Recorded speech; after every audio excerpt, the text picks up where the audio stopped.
Humans need energy to move, to grow, and to evolve. We believe the energy that drives the transformation is positive energy. And positive energy comes from a reliable source. Pertamina has distributed energy that drives and empowers Indonesia. We are committed to continue to providing and supplying energy from its source to the nation's remote areas and the world. For 6 decades, Pertamina has evolved and is continuing to grow with Indonesia, innovating relentlessly in producing energy with the spirit of continuous transformation into a world-class national company. Since June of 2020, Pertamina has transformed into Oil and Gas Holdings state-owned enterprise. With 6 sub-holdings, Pertamina holds a strategic part of maintaining the national energy resilience. And we are Pertamina Hulu Energy, the sub-holding upstream that performs the Pertamina's upstream management.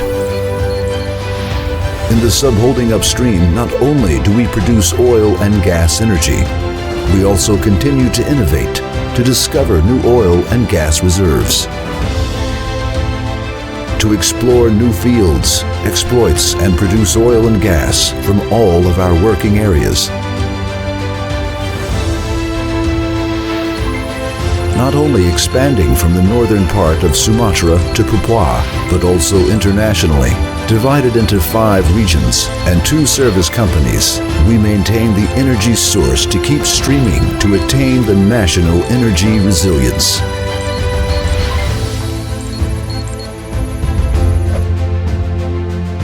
El Nusa and PDSI, as the upstream services companies, contributes and synergizes harmoniously with all Pertamina's subholding upstream regions to embody Pertamina's aspiration to be the leading global energy company. In accomplishing the vision, mission, and aspirations of Pertamina, we implement Akhlaq values in line with every operation and business activity.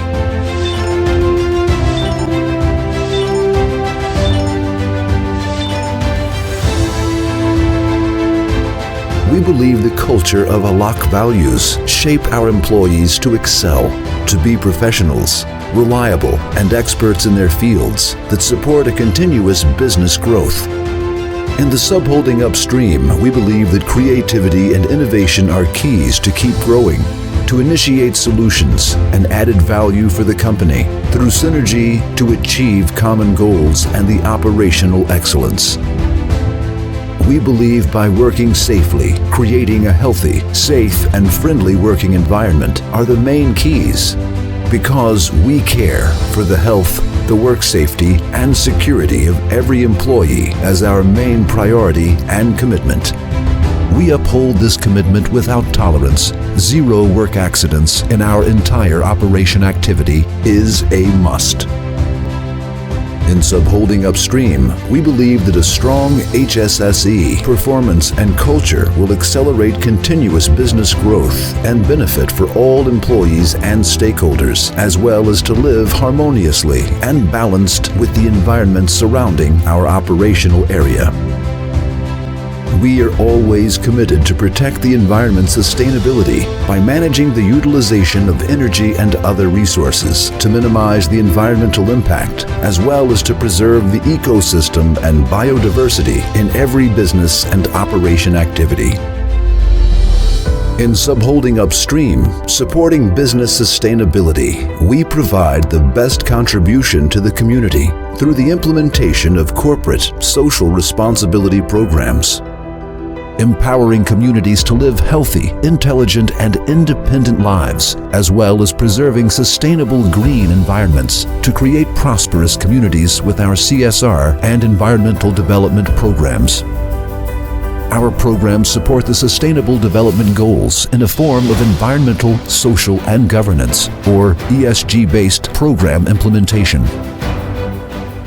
We believe with continuous development of corporate social responsibility and environmental programs, we will provide positive energy for the community.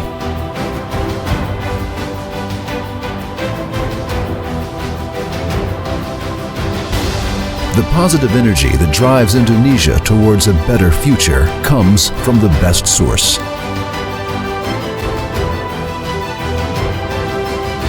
We are a part of the energy source because we are the upstream energy.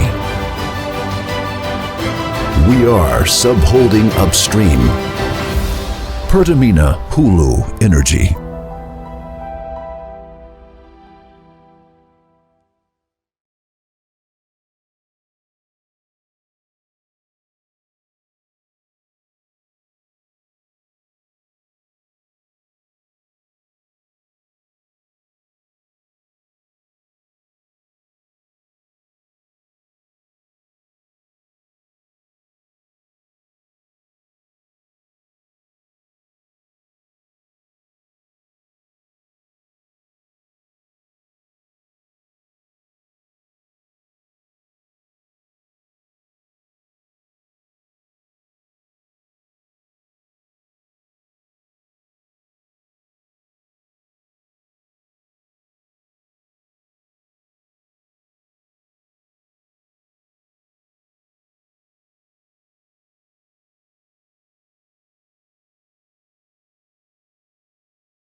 Founded in 1971, PT Geoservices is 100% owned by Indonesian citizen named Ong Hanling and Durban Latif Ardho.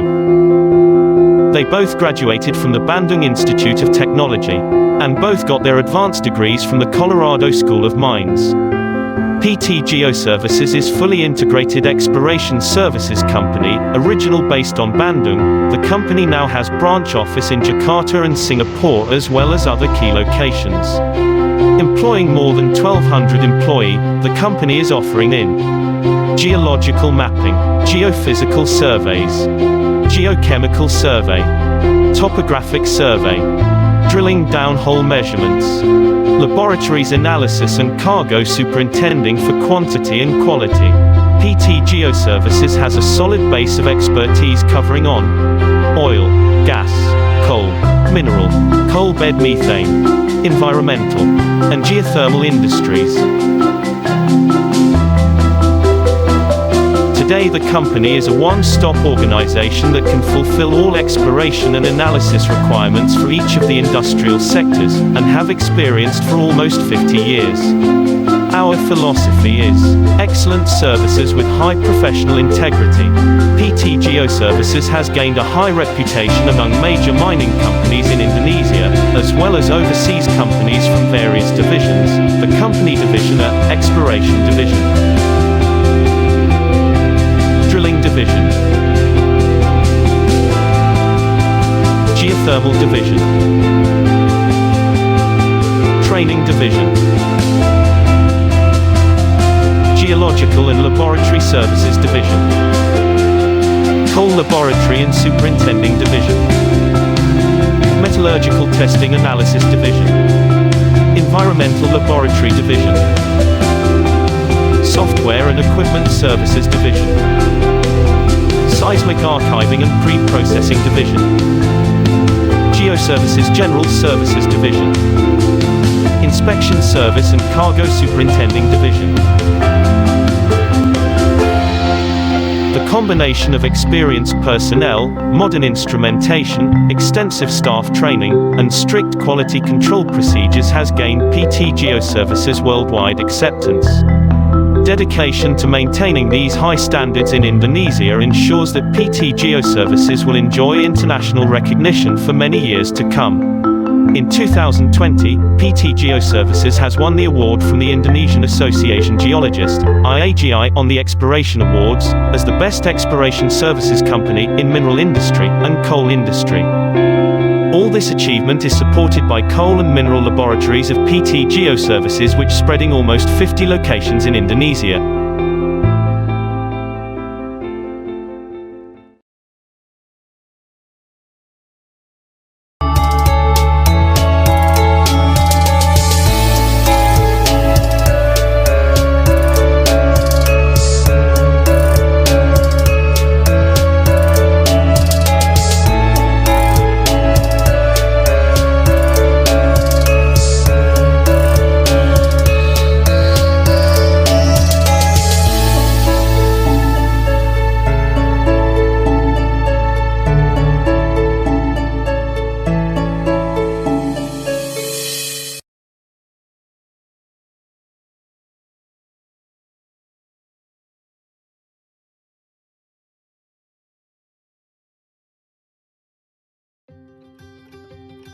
Hidup butuh energi, bahkan saat pandemi.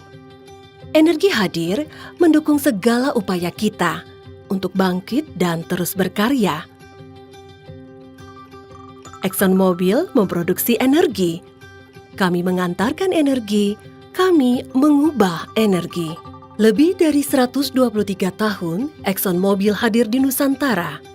Kami memperlancar roda perekonomian dan menyokong kebutuhan energi. Perusahaan pendahulu kami hadir menerangi rumah dan jalan, serta menggerakkan perniagaan di Pulau Jawa sejak tahun 1898. Setelah berbagai pencapaian panjang, pada tahun 1968, kami ditunjuk sebagai kontraktor kontrak kerjasama atau K3S pertama untuk Blok B di Aceh. Produksi gas alam cair dari blok ini menempatkan Indonesia sebagai salah satu penghasil LNG terbesar di dunia.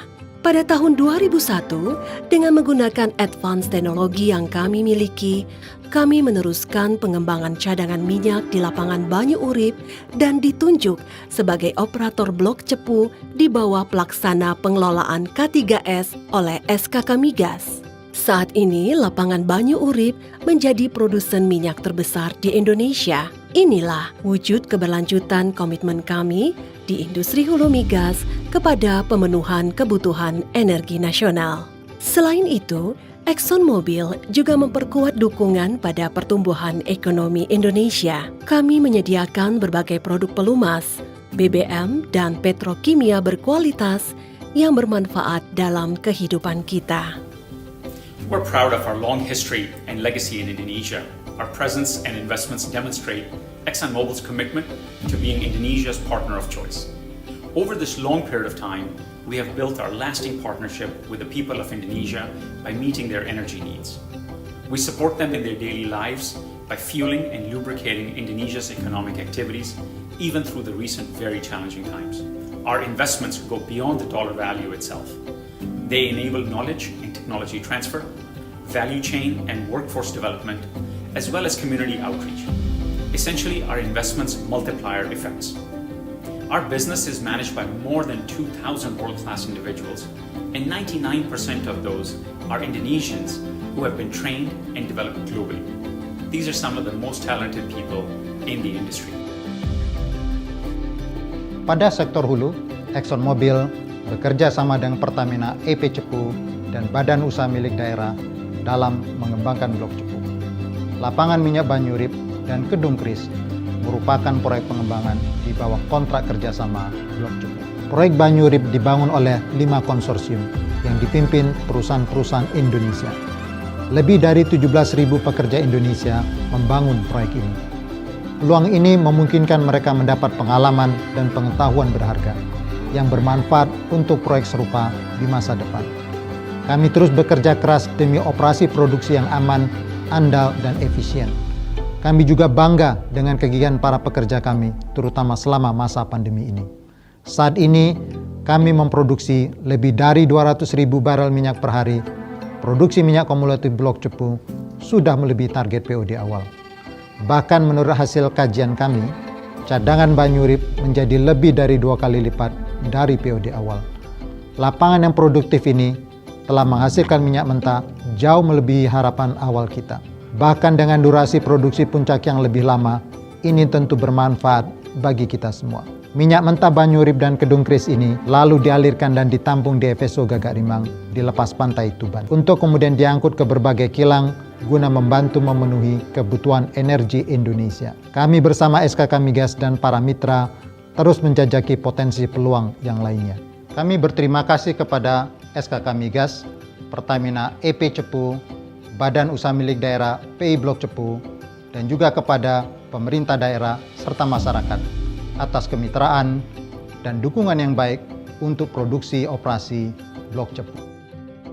For ExxonMobil, Indonesia is an important market, and we're continuing our century-long legacy by fortifying Indonesia's growth through our upstream investments and growth in our downstream businesses in fuels, lubricants, and petrochemicals.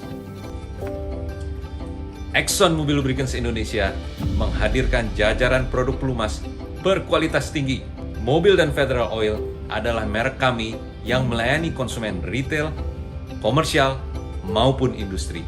Melalui akuisisi Federal Karyatama, kami menggabungkan keunggulan pengalaman global brand mobil dengan kearifan lokal brand Federal agar lebih mendunia. So in 2016, we entered Indonesia's fuel business for commercial and industrial sectors. Our strong partnership with Indonesian companies help us serve Indonesia with access to high-quality fuels products under the Mobil brand.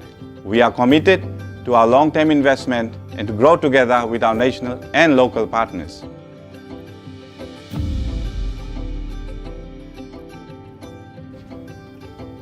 Di sektor petrokimia, kami memasok lebih dari 250.000 ton produk per tahun. Produk ini berguna sebagai bahan baku penunjang industri retail, manufaktur, dan komponen otomotif, termasuk untuk peralatan kesehatan. Berdaya bersama seluruh unsur masyarakat menjadi bagian yang menyatu dengan perjalanan bisnis kami. Program pemberdayaan masyarakat kami berfokus pada kesehatan, pendidikan, dan pengembangan ekonomi. Program kesehatan kami dilandasi keyakinan bahwa kesehatan yang baik dapat membuka peluang, memunculkan prestasi, dan tumbuh kembang yang optimal. Lain daripada itu, kami percaya pendidikan adalah penggerak kemajuan bangsa. Di bidang pengembangan ekonomi, kami dan mitra menyediakan akses permodalan melalui program microfinance kepada kaum perempuan dan difabel. Efek berganda program ini telah memberikan manfaat bagi perekonomian keluarga dan kegiatan UMKM. Program pengembangan masyarakat kami menitik beratkan pada kolaborasi dua arah yang harmonis. Dengan demikian, kesuksesan diperoleh semua pihak. Kami terus memberikan sumbangsi demi kemajuan Indonesia bersama, berkelanjutan, mewujudkan masa depan penuh harapan. Kita tumbuh bersama. ExxonMobil Indonesia, dari Indonesia, untuk Indonesia.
Recording in progress.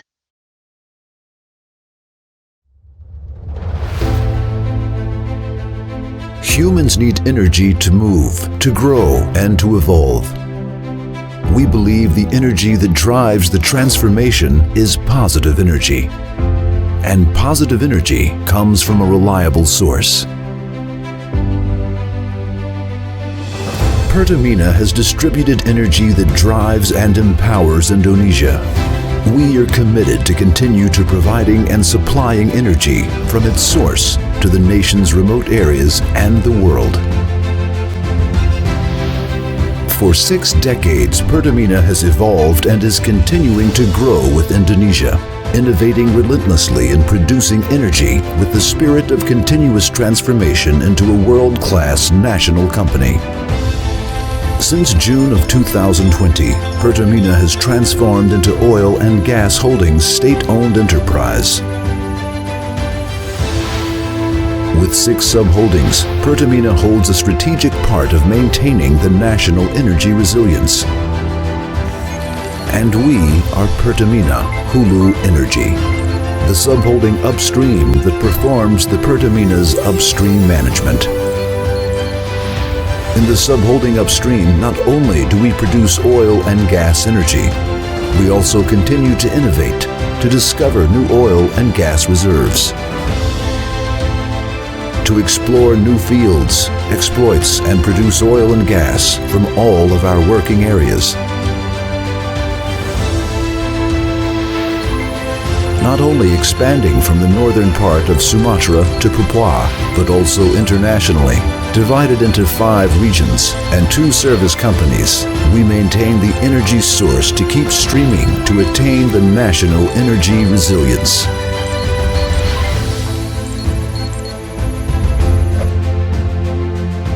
El Nusa and PDSI, as the upstream services companies, contributes and synergizes harmoniously with all Pertamina's subholding upstream regions to embody Pertamina's aspiration to be the leading global energy company. In accomplishing the vision, mission, and aspirations of Pertamina, we implement Akhlaq values in line with every operation and business activity.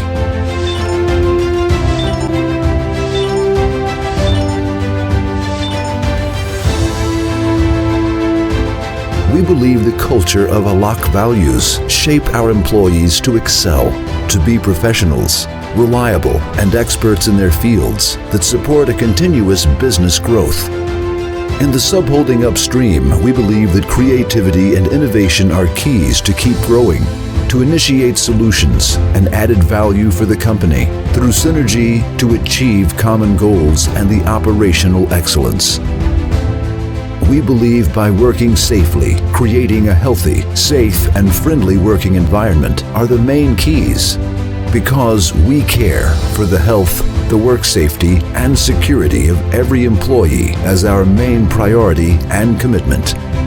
We uphold this commitment without tolerance. 0 work accidents in our entire operation activity is a must.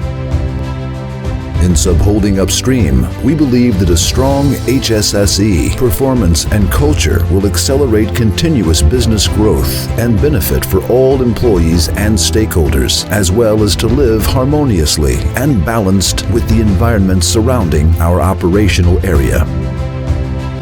We are always committed to protect the environment's sustainability by managing the utilization of energy and other resources to minimize the environmental impact, as well as to preserve the ecosystem and biodiversity in every business and operation activity.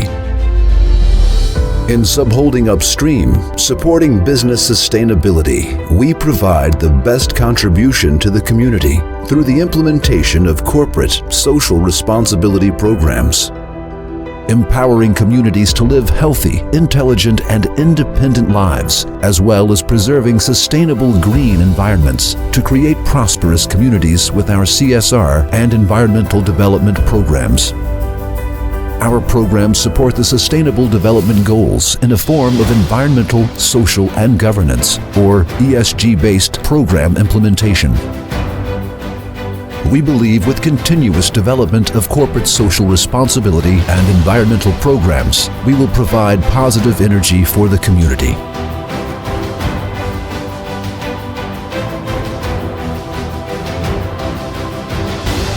The positive energy that drives Indonesia towards a better future comes from the best source.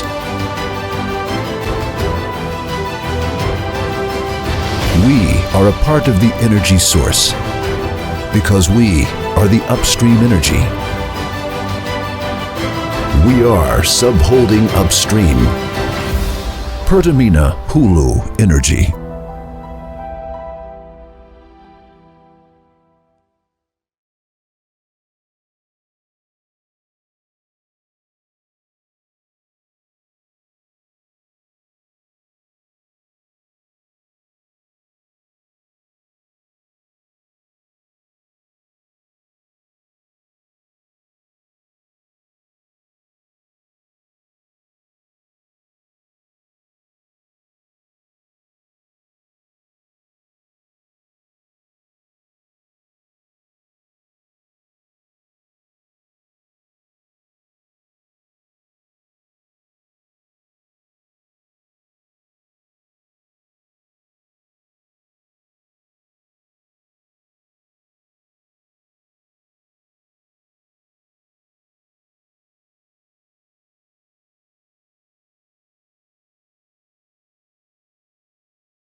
Founded in 1971, PT Geoservices is 100% owned by Indonesian citizen named Ong Hanling and Durban Latifardho. They both graduated from the Bandung Institute of Technology, and both got their advanced degrees from the Colorado School of Mines. PT Geoservices is fully integrated exploration services company, original based on Bandung. The company now has branch office in Jakarta and Singapore as well as other key locations. Employing more than 1,200 employees, the company is offering in geological mapping, geophysical surveys, geochemical survey, topographic survey, drilling downhole measurements, laboratories analysis and cargo superintending for quantity and quality. PT Geoservices has a solid base of expertise covering on oil, gas, coal, mineral, coal bed methane, environmental, and geothermal industries.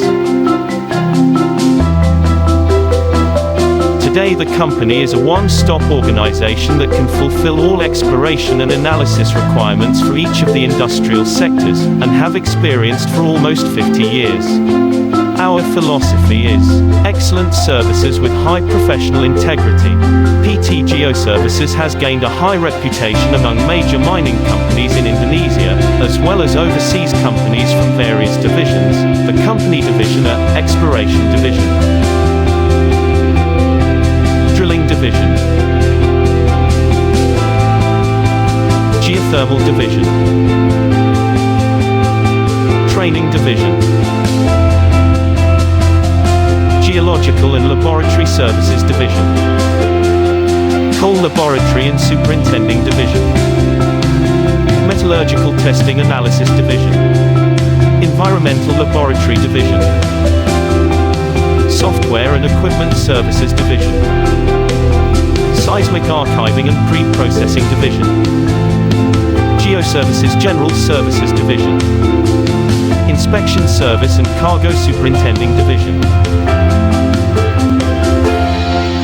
The combination of experienced personnel, modern instrumentation, extensive staff training, and strict quality control procedures has gained PT Geoservices worldwide acceptance. Dedication to maintaining these high standards in Indonesia ensures that PT Geoservices will enjoy international recognition for many years to come. In 2020, PT Geoservices has won the award from the Indonesian Association Geologist, IAGI, on the Exploration Awards, as the best exploration services company in mineral industry and coal industry. All this achievement is supported by coal and mineral laboratories of PT Geoservices, which spreading almost 50 locations in Indonesia.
Yang saya hormati para pengurus IATMI, para tamu yang terhormat, serta Bapak dan Ibu hadirin sekalian.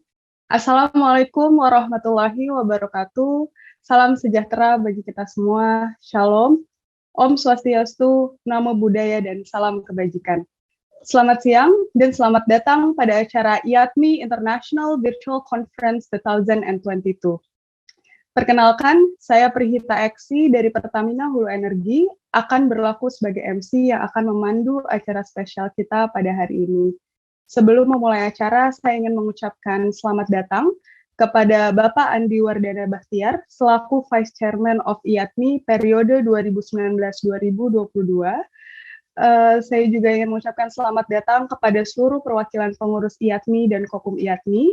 Tidak lupa juga selamat datang kepada para keynote speaker. Yang pertama, Bapak Profesor Insinyur Tutuka Aryaji, MSc, PhD, IPU, selaku Direktur Jenderal Minyak dan Gas Bumi, Kementerian ESDM Republik Indonesia. Saya ingin mengucapkan juga selamat datang kepada keynote speaker kita yang kedua, Bapak Otto Gurnita, selaku Director of Human Capital and Corporate Services PT Pertamina Hulu Energi. And I would like to welcome Ms. Stephanie Kau, Principal at the Boston Consulting Group. Dan saya juga ingin mengucapkan selamat datang kepada moderator kita, Bapak Henrikus Herwin, yang saat ini selaku VP Upstream Business Development PT Pertamina Hulu Energi. Saya juga ingin mengucapkan selamat datang kepada Bapak Ibu Tugede Putra Arcana, selaku Chairman of IATMI International Virtual Conference 2022, dan tidak lupa selamat datang kepada para perwakilan sponsor. Saya ingin mengucapkan juga terima kasih karena Bapak dan Ibu sekalian sudah menyempatkan hadir pada acara IATMI International Virtual Conference 2022. Semoga kita semua dalam keadaan sehat dan selalu dalam lindungan Tuhan Yang Maha Esa. Ikatan Ahli Teknik Perminyakan Indonesia atau yang kita kenal dengan IATMI merupakan sebuah organisasi profesional yang secara konsisten mengadakan berbagai kegiatan yang bertujuan untuk mengembangkan kompetensi para profesional dan menghubungkan antar pemangku kepentingan demi membantu Indonesia dalam mengatasi berbagai tantangan di industri migas. Seiring dengan komitmen tersebut, pada tahun ini, IATMI kembali menyelenggarakan untuk yang kedua kalinya IATMI International Virtual Conference yang pada tahun ini membawakan tema Bringing Indonesia's Oil and Gas Industry to World-Class Level. Acara ini terdiri dari dua rangkaian kegiatan, yaitu Plenary Session dan Focus Group Discussion yang akan melibatkan berbagai stakeholder untuk mendiskusikan topik-topik esensial dan hangat di industri migas. Acara hari ini akan berlangsung keseluruhannya secara virtual, dimulai tepat pada pukul 12:30 siang dan berakhir pada pukul 6 malam. Para hadirin diharapkan mengikuti keseluruhan rangkaian acara karena topik yang dibahas tentunya sangat relevan dengan kondisi industri energi saat ini dan di masa yang akan datang, terutama bagaimana mengatasi permasalahan dan tantangan untuk menjadikan industri energi Indonesia berjaya di tingkat dunia. Selain itu, forum diskusi turut mengundang pembicara-pembicara yang memang ahli dan sudah berpengalaman dalam membahas topik-topik yang akan didiskusikan. Acara hari ini tentunya bukan hanya seputar diskusi, tanya jawab, dan presentasi, tetapi di penghujung acara nanti akan ada pembacaan kesimpulan dari seluruh FGD yang akan berlangsung dan juga akan ada kuis berhadiah uang tunai dengan jumlah yang menarik untuk para peserta yang beruntung dan mengikuti seluruh rangkaian acara pada hari ini.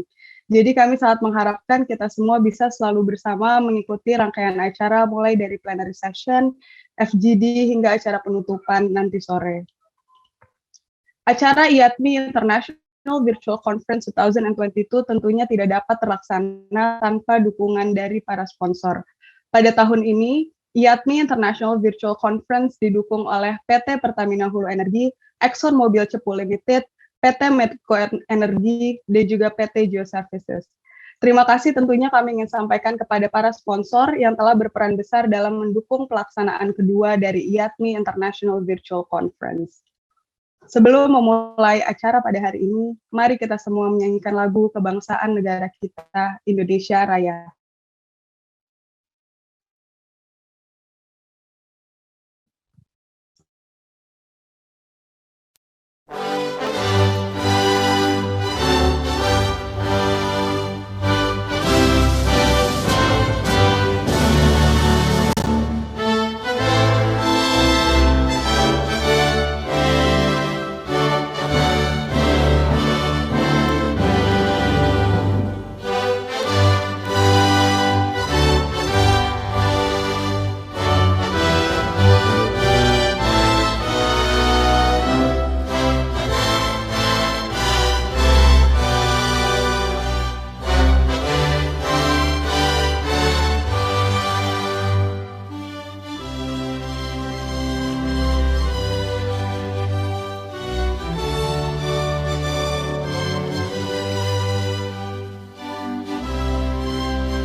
Terima kasih Bapak dan Ibu semua. Tanpa berlama-lama lagi, acara akan diawali dengan sesi sambutan pembuka berkaitan dengan pelaksanaan acara pada hari ini.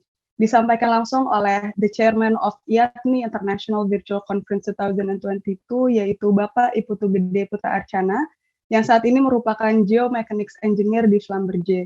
Kepada Bapak Putra, kami persilakan untuk menyampaikan sambutannya. Terima kasih kepada Mbak Prita Eksi selaku MC untuk acara kali ini. Assalamualaikum warahmatullahi wabarakatuh. Salam sejahtera untuk kita semua. Om Swastiastu, Namo Buddhaya, dan salam kebajikan. Pertama, saya ingin mengucapkan syukur dan juga terima kasih kepada Tuhan Yang Maha Esa karena acara ini telah berlangsung. Kemudian terima kasih juga ingin saya sampaikan kepada panitia yang sudah membantu menyelenggarakan acara ini, kepada Bapak Henrikus Herwin selaku advisor kami yang selalu mendukung untuk pengawasan acara ini sebagai steering committee, kemudian pengurus dan juga dari pengurus IATMI serta Kopum IATMI, sponsor yang sudah membantu terselenggaranya acara ini, dan juga kepada Bapak Ibu speakers dan juga peserta. Terima kasih sudah meluangkan waktunya di hari ini untuk bisa berdiskusi bersama dalam acara IATMI International Virtual Conference 2022, di mana tema kali ini adalah Bringing Indonesia's Oil and Gas Industry to World Class Level. Dengan latar belakang kami ingin membuat industri kita sama-sama untuk maju. Kita ada di industri ini, kita sama-sama untuk ingin memajukan industri ini, apalagi di tengah tantangan yang semakin tinggi. Diharapkan dengan kita sama-sama belajar, sama-sama berdiskusi, kita bisa sama-sama memajukan buat negara ini dan juga buat kita pribadi. Dan diskusi ini oleh IATMI, kita hanya sebagai fasilitas memberikan wadah agar semuanya bisa berdiskusi, baik dari oil company, service company, ataupun industri pendukung dan dari oil and gas industry ini. Kita menyediakan dan juga berusaha untuk menghadirkan pembicara terbaik yang ada di bidangnya, terutama di oil and gas industry ini. Bisa dilihat dari list speakers-nya, kita tampilkan, kita berusaha untuk mendatangkan orang-orang yang terbaik, sehingga nanti rekomendasi yang terbaik juga bisa keluar dari hasil diskusi ini. Terakhir, kami dari panitia sudah melakukan usaha yang terbaik, namun jika ada kesalahan, saya mewakili panitia dan juga perwakilan IATMI memohon maaf kalau masih ada hal yang kurang berkenan di hati Bapak dan Ibu peserta sekalian. Sekali lagi terima kasih, saya tidak mau berlama-lama, selamat berdiskusi, semoga acara ini dapat berlangsung dengan lancar. Wassalamualaikum warahmatullahi wabarakatuh. Waalaikumsalam warahmatullahi wabarakatuh. Terima kasih kepada Bapak Putra atas sambutan pembuka yang sudah disampaikan. Untuk secara resmi membuka acara, kami ingin mengundang dengan hormat Bapak Andi Wardana Bahtiar, yang saat ini menjabat sebagai IOR Consultant, sekaligus Wakil Ketua IATMI periode 2019-2022. Pada akhir sambutan, Bapak Andi akan sekaligus secara resmi membuka acara IATMI International Virtual Conference 2022. Untuk itu, kepada Bapak Andi, kami persilahkan. Oke, terima kasih. Assalamualaikum warahmatullahi wabarakatuh. Selamat siang, salam sejahtera buat kita semua. Atas nama Ikatan Ahli Teknik Minyak Indonesia, IATMI, saya menyambut kedatangan teman-teman atas partisipasinya di IATMI International Virtual Conference 2022. Saya juga mau berterima kasih kepada Pak Tutuka Aryaji, Pak Oto Gurnita, Ibu Stephanie Kow atas partisipasinya dan meluangkan waktunya untuk ikut dalam virtual conference ini. Senang sekali bisa melihat banyak partisipan yang hadir di Zoom ini. Itu tanda bahwa kita akan mencapai objektif kita mencapai 1 juta barel pada tahun 2030 itu terus berlanjut, makin kuat dan makin kuat saja. Saya juga mau mengucapkan terima kasih banyak kepada conference chair kita pagi ini, Iputu Gede Putra Arcana dari Schlumberger. Kepemimpinan dia sangat baik sekali sehingga mampu membuat ini terjadi. Bapak-bapak dan ibu-ibu,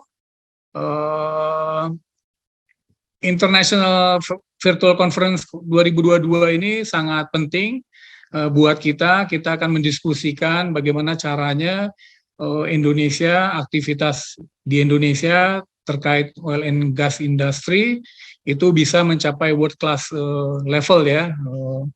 Dan ada banyak peluang-peluang atau kesempatan-kesempatan di mana kita dapat menyelesaikan masalah-masalah sehingga aktivitas kita dapat lancar. Harga minyak saat ini yang lebih dari $100 itu mampu membuat proyek-proyek yang selama ini tidak ekonomik menjadi ekonomik, sehingga backlog proyek-proyek bisa kita laksanakan. Dan ini inisiatif bagus sehingga masalah-masalah atau isu-isu yang terjadi saat ini bisa kita selesaikan bersama melalui 4 FGD yang akan kita lakukan siang ini. Saya mengharapkan banyak masukan dari bapak-bapak dan ibu-ibu. Mohon disampaikan melalui FGD karena tujuan FGD ini adalah mendapatkan masukan-masukan dan saran-saran dari bapak-bapak dan ibu-ibu. Tanpa berlama-lama, saya buka IATMI International Federal Conference 2022. Mari kita beri tepuk tangan. Terima kasih. Assalamualaikum warahmatullahi wabarakatuh. Kembalikan ke MC, silakan.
Terima kasih kepada Bapak Andi Bahtiar atas pidatonya, dan berakhirnya sambutan beliau menandakan bahwa acara IATMI International Virtual Conference 2022 telah resmi dibuka.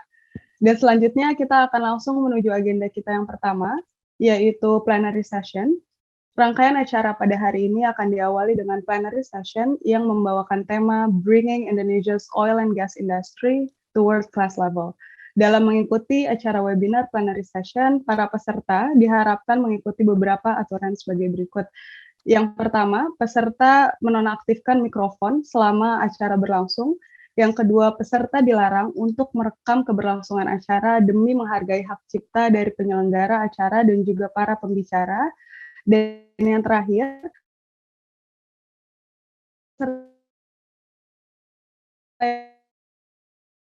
mengajukan pertanyaan dapat melalui nanti pertanyaan akan langsung dijawab oleh para keynote speakers yang telah hadir bersama kita pada siang hari ini.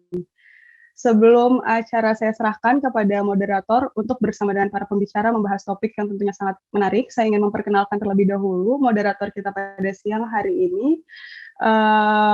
Acara plenary session akan dipandu oleh Bapak Henrikus Herwin, atau yang akrab disapa dengan Pak Hengki, yang saat ini menjabat sebagai VP Upstream Business Development di PT Pertamina Hulu Energi. Beliau menempuh pendidikan S1 di Universitas Parahyangan, mendalami jurusan Civil Engineering, lalu beliau melanjutkan pendidikan S2 di IFP School Paris, mengambil jurusan Petroleum Engineering dan Project Management. Pak Hengki tentunya seorang yang sudah tidak asing lagi dengan industri migas karena beliau sudah menjalani karir di industri ini selama lebih dari 20 tahun. Hal menarik lainnya dari karir Pak Hengki adalah beliau memiliki pengalaman multidisiplin tidak hanya di Indonesia, tetapi juga di Eropa, Southeast Asia, West Africa, dan juga Australia. Beliau mengawali karir di tahun 2002 sebagai reservoir engineer di Total Indonesia NHQ di Prancis, dan selama lebih dari 20 tahun karir beliau berkembang dengan pesat hingga pada tahun 2020 beliau ditunjuk sebagai VP Geoscience and Reservoir di Pertamina Hulu Mahakam, dan selama 1 tahun dari tahun 2020 ke 2021 beliau pindah dari Balikpapan ke Jakarta karena beliau ditunjuk sebagai VP DNP Technical Excellence and Coordination PT Pertamina Hulu Energi, dan saat ini beliau menjabat sebagai VP Upstream Business Development di PT Pertamina Hulu Energi. Dengan background karir dan pengalaman yang telah saya sebutkan, saya yakin diskusi pada siang hari ini akan sangat menarik dan sangat sayang untuk dilewatkan karena dipandu oleh Pak Hengki dan yang akan berbincang bersama dengan para keynote speakers yang tentunya tidak kalah spesial. Sebelum saya serahkan, saya menyapa terlebih dahulu Pak Hengki. Selamat siang, Pak. Selamat siang, Mbak Eksi. Terima kasih untuk introduction-nya. Ya, sudah siap Pak untuk memimpin acaranya? Sudah, insya Allah kita mulai. Bisa kita mulai sekarang, Mbak Eksi? Oke, untuk segera mulai acara akan saya serahkan. Silahkan Pak. Terima kasih sekali lagi Mbak Eksi untuk introduction-nya dan juga sedikit introduction mengenai plenary ini. Sebelumnya saya ingin mengucapkan selamat pagi, selamat siang, dan juga selamat malam untuk seluruh anggota profesional IATMI dimanapun berada di seluruh dunia. Tema dari plenary ini seperti tadi sudah disampaikan oleh Bapak Andi dan juga Bapak Putra dan Mbak Eksi sendiri adalah Bringing Indonesia's Oil and Gas Industry to World Class Level. Di IATMI kami percaya bahwa dengan meningkatkan kualitas dari industri kita bisa melewati dan menjawab banyak tantangan-tantangan yang ada, seperti meningkatkan produksi di lapangan-lapangan tua, mengkonversi contingent resources menjadi reserve, menurunkan emisi dari CO2, dan tentunya menarik dan juga mengembangkan talent-talent yang ada di dunia migas di Indonesia. Selain itu, dengan mempunyai kualitas tingkat dunia, perusahaan-perusahaan Indonesia juga akan bisa mengembangkan sayap bisnisnya, bukan hanya di Indonesia, tapi juga di tingkat dunia. Baik nantinya akan membawa pulang barel atau minyak dan gas untuk mempertahankan sekuritas energi nasional, maupun membawa dolar sehingga meningkatkan pendapatan dari negara kita. Today, we have three distinguished panelists whose name don't need any introduction. The first one is Mr. Tutuka Aryaji, the Director General of Oil and Gas, and also the former Chairman of IATMI. The second one is Mr. Otto Gurnita, the Director of Human Capital and Corporate Service of PT Pertamina Hulu Energy, which is the biggest oil and gas company in Indonesia with global operation in 13 countries. And last but not least is Mrs. Stephanie Kau, the principal in Boston Consulting Group based in Kuala Lumpur. The plenary will be conducted in hybrid, Bahasa Indonesia and also English.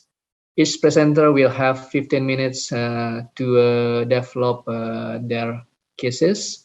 And we will end this session with 30 minutes of question and answer session. So, ladies and gentlemen, please don't hesitate to put your question in the chat box, and we will select the question to be discussed during the session. Without further ado, I let the floor to Mr. Tutuka Aryaji to start the plenary.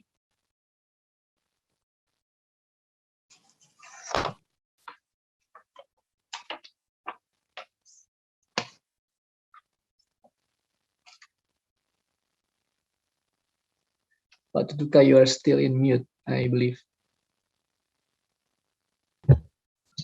Thank you, Pak Engge. Ya, Thank you, Pak Engge. Ya. clear. The panelists, Mrs. Vivian Kau and Pak Uto, thank you very much for supporting IATMI, and also dear all IATMI members and participants.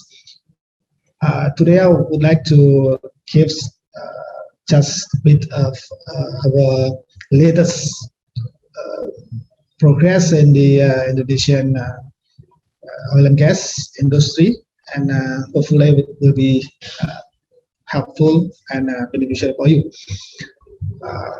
Ladies and gentlemen, I will start with with the outline. So first thing is about the existing condition of oil and gas Indonesia, and second is exploration, and third is the strategy to accelerating upstream oil and gas activities. Here's the story. So we had a long history, maybe back before 1900. So it's about 120 years of experience, and we had here some production peaks. Like if we were seeing here the Rokan at the time, and then the OR in Dui, and then the natural gas in Forwata field, and then lastly I guess the Banyu Urip, and right now it's continuously declining. And you know, the bottom right, we know the law, the number X, year to 1971.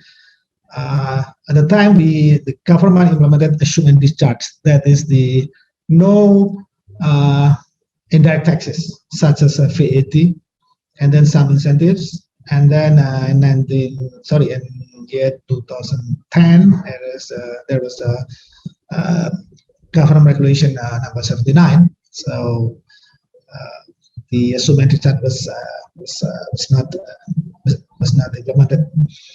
Okay, and then cross split in year 2017.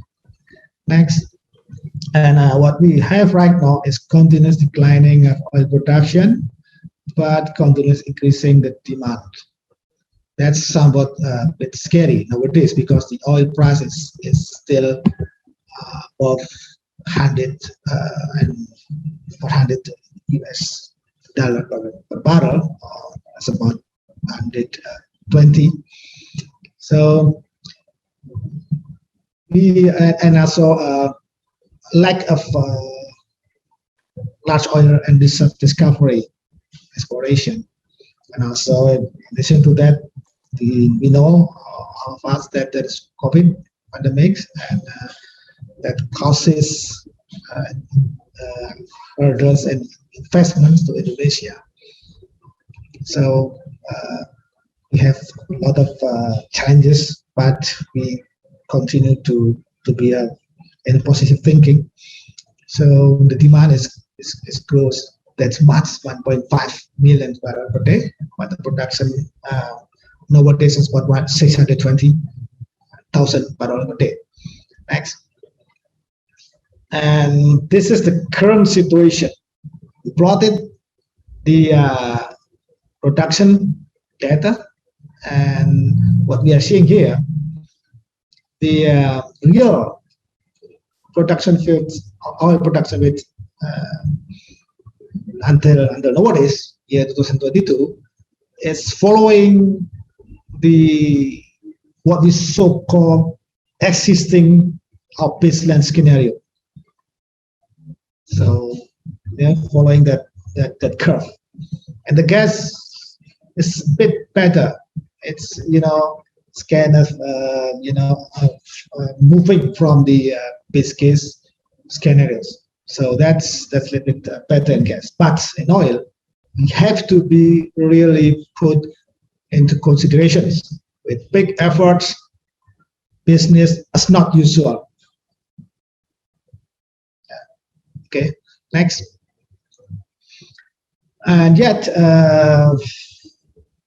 we still have many basin that have not been explored yet, but they are not easy. So the yellow colors, as you can see from the figures, mostly spread it in the eastern part of Indonesia. So it's the current reserve, proven reserve is only 2.44 billion barrel per day. Billion barrel, 2.44, 2.5 billion barrel, and the gas is about 44. But you know, inside there is Masila reserve, so it's scary about that too. Next. Yeah, this is the result of the Sagagamang 32,000 kilometers of seismics that after the study and investigation of analysis, interpretation, the expert team found out the 5 focus area and the right on the right. So it's Timor, Buton, Warim, Aru, and Serah. That's the result of that interpretation, and it's focused on that area. In addition to that, currently the multinational oil company just what we call it, just almost discover the Andaman 1, 2, and 3 resources. So it's at the street last week, and good news for that.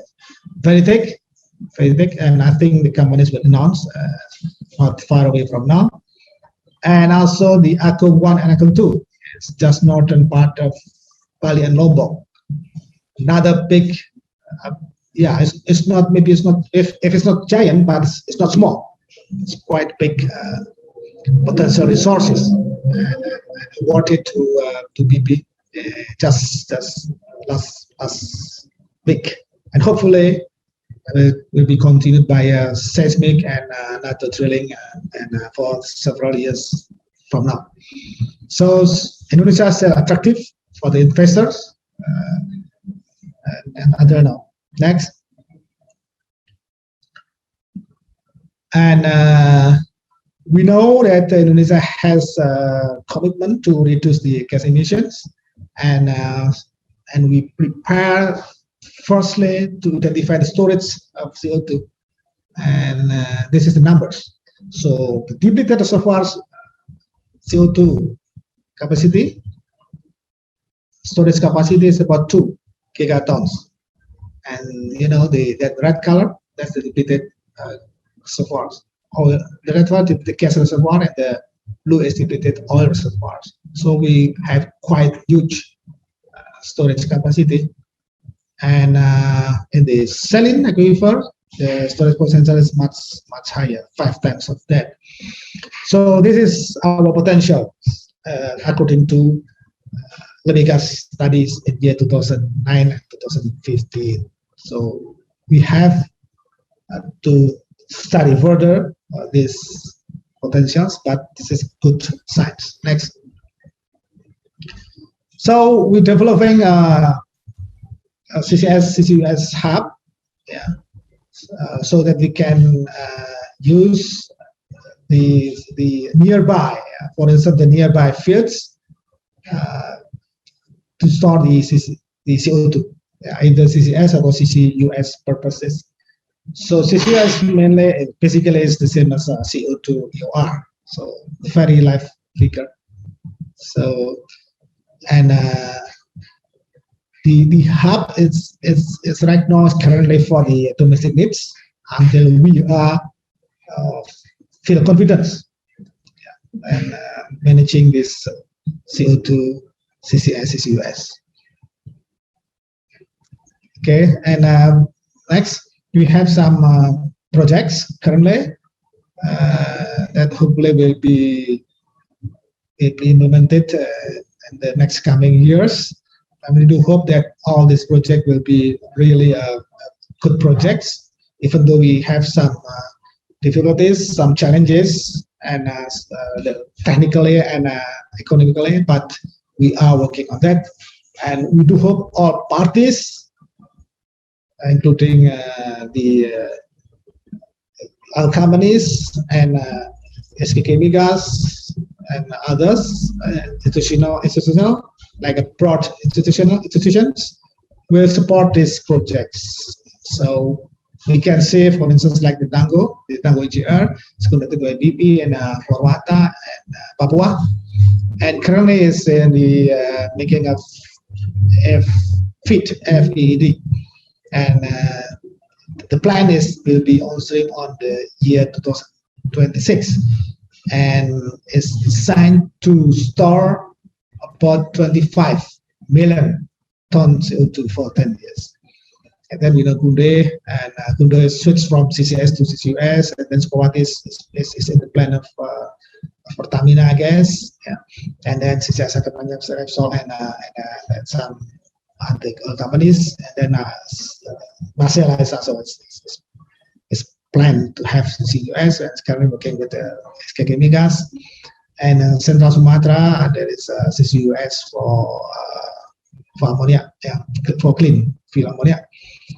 And also we see here Arun, I think, has to be studied by a company, and Ramba has been studied several years with Japanese institution and Pertamina. Thanks. Next. And we know we need to still to do the best effort to increase the oil production and gas production by what is so-called conventional and non-conventional methods, such as the AOR, and we also try to produce from unconventional hydrocarbon. Currently, we have gas from abroad that is will work for the unconventional hydrocarbon, and we hope that will be successful in the future. And also, Pertamina is producing new KSO. That's very good, and hopefully will be attract some investors for that. And also the stranded gas, so we will try to monetize, to accelerate the monetization. Next. And in the regulation, we're trying to make it better, the investment climate, by introducing some better regulations. Next. Yeah, that's so as a summary, we start with 80 for government and 20 for the oil companies. That's for the very low risk. But then we moved to 55 and 45 and on oil hydrocarbon types, and gas 50-50. That's for the very high risk, and that the Angkong 1 and Angkong 2 is considered to be the very high risk. And above that, we have introduced some new, I guess, better and more attractive fiscal terms. Okay, next. And this is the TNC. You have 2 minutes left, Pak Tetuka. Apologize for that.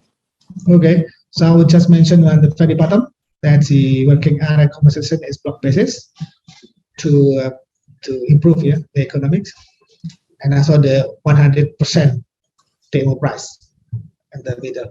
Next. And yeah, we do have for the tax facilities and incentives, so indicating with the Ministry of Finance, both for exploration periods and exploitation periods. This is in the process with the Ministry of Finance. Hopefully we'll finish next week or the following month. Next.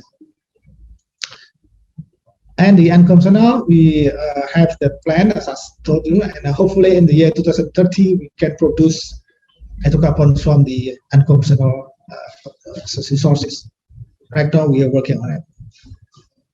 Next.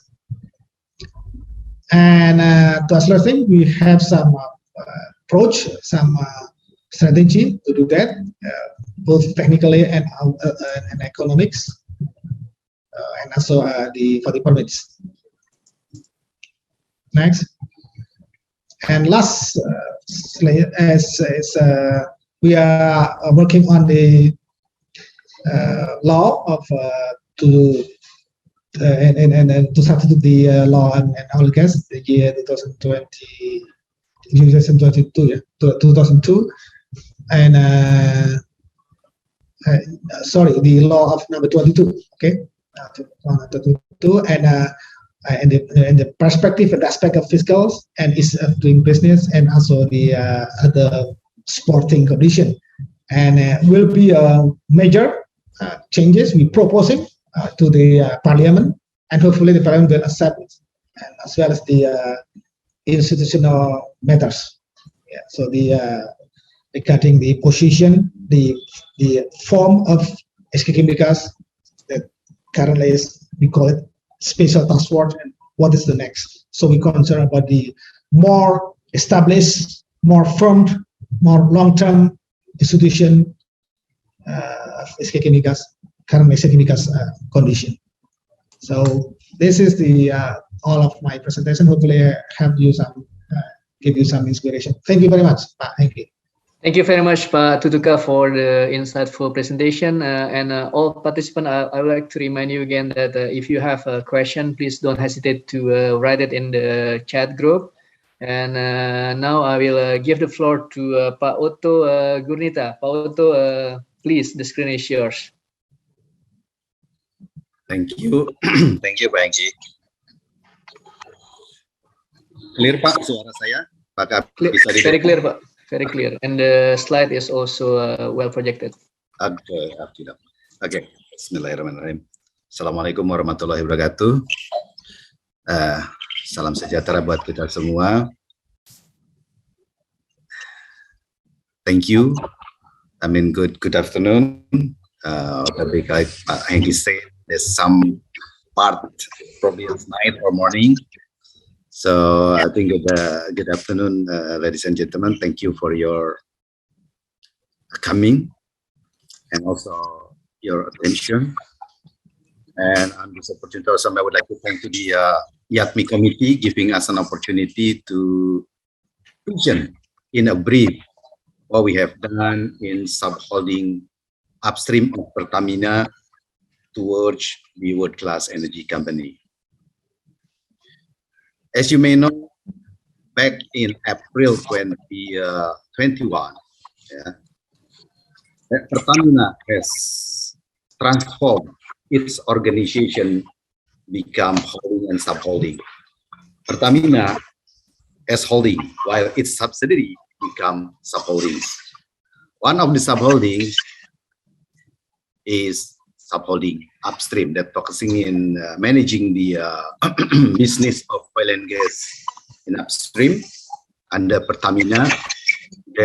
Now, I mean, is subholding upstream managing 5 regionals and then 2 services company and then Badak LNG. Currently, we have board of directors in subholding led by Pak Budiman Karusip as the president director and CEO, supported by 5 directors, and then every region has also director as well in service company and Badak LNG. Next slide, please. Okay, this I would like to give a view the our area to be managed under the subholding upstreams. That I mean, you can see now. I mean, up on the transformation of the organization, we moving into the regionalization concept. That I mean, you can see regional 1 is for Sumatra. That we manage 13 blocks there with the production in 2021, it's about 241,000 barrel oil of equivalent per day. And then region 2 for Java, West Java and Central Java, managing 6 blocks with production around 139,000 barrel equivalent per day. And then region 3 for Kalimantan, managing 9 blocks with production around 179,000 barrel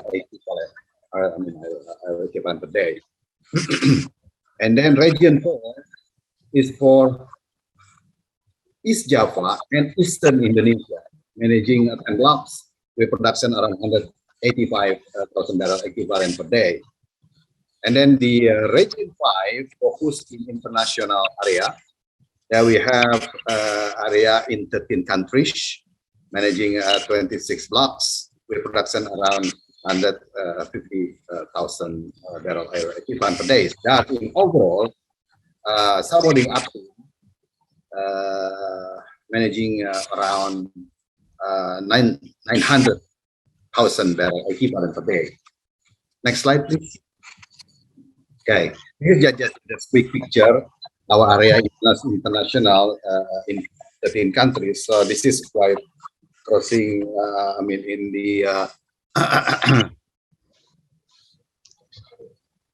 or continent that you can see mostly, ours now is in production phase, in 13 countries. Pertamina as operator is in Algeria since 2012. The rest is non-operator and partnership. Just give us some picture of our area in international. Next slide, please. Now, facing this transformation of organization as our challenge to support 1 billion target oil production of government. So these are strategic initiative, in upstreams, in our subholding upstream. I'm focusing in 3 areas. Firstly, managing existing asset. But of course, we should maintain the production, the baseline, with optimization. Its assets, through asset revitalization, and then of course, energy application, to propose energy application, improve the commercial, as well accelerate the resource to production to maintain the R2P, and also we push moving forward the IOR and EOR study and project, also intrafield exploration. The second initiative, talking about the new ventures stepping out, we continue to keep growing to new venture. That what we have right now. The under firm commitment for Champion 1 in open area, and then we continue also looking forward to have a joint study with them as well, farm into the other areas. Talking about the organic, we also keep moving also for the unorganic through the M&A and partnership. This is through the asset acquisition. To support this initiative, we have to have a good base. We focus on the ESG. Right now, they're talking about the environmental, social, and governance become also quite critical. Human capital, of course, we have to have the workforce having good leadership with high performance culture, and then also an agile organization as a part and of the transformation organization. Then the other foundation, also digitalization. We have moving also transforming the this digitalization right now in all the areas to support, and also to face this challenge, quite bigger area of our to be managed. Also digitalization also one of the key elements that we moving toward to transform. Of course, the upstream services, such the technology supporting for core services and competitiveness. So this is the upstream strategy to grow about the project initiative. Next slide, please. Okay. This is giving you an idea and picture of our portfolio. Some big projects in Pertamina upstream. This is what we have that we targeted put on stream in 2022. So we have Rokan. We plan to drill about 500 wells in 2022 with a budget around 850 million US dollar. And then we have the Jambaran Tiung Biru, one of also the project, our national vital project that we plan to produce around 300 million SCF gas with capex around 1.5 billion US dollar. Also, we have Gantar project, ABG Gantar. Also, we have project in West Java. This talking to develop this. We will develop some well that we face the acid issue. We will install some acid gas removal. This project value around 120 million US dollar. And then we have Jumlai, North Sisi and North Nubi in Mahakam in Kalimantan. We built 3 platforms with some development wells with capex around 450 million US dollar. And for that we have initiated also project in South Sonoro gas compression development well capex around 280 million US dollar. But this is the on stream probably around 2024. So this is the some as an idea what we have related to the project as our portfolio in supporting upstream. Next slide. Now to facing this target challenging of the target production, of course, we have to have a great team or workforce to deliver those targets. So this is, as you know, up on the our transformation organization becomes supporting upstream. We see that some big challenges and opportunities. Okay, in regard to this human resources workforce. So I can, group it into 4 as a focus area. First, actually, I'm talking about the organization transformation. The area is quite big, so this has become a challenge. But also, this is also an opportunity. We can synergy to regionalization what we have done. Also to lean organization as to have an agile and adaptive workforce. Of course, also we have to maintain operation excellence to deliver this production target. Also, to smooth business process.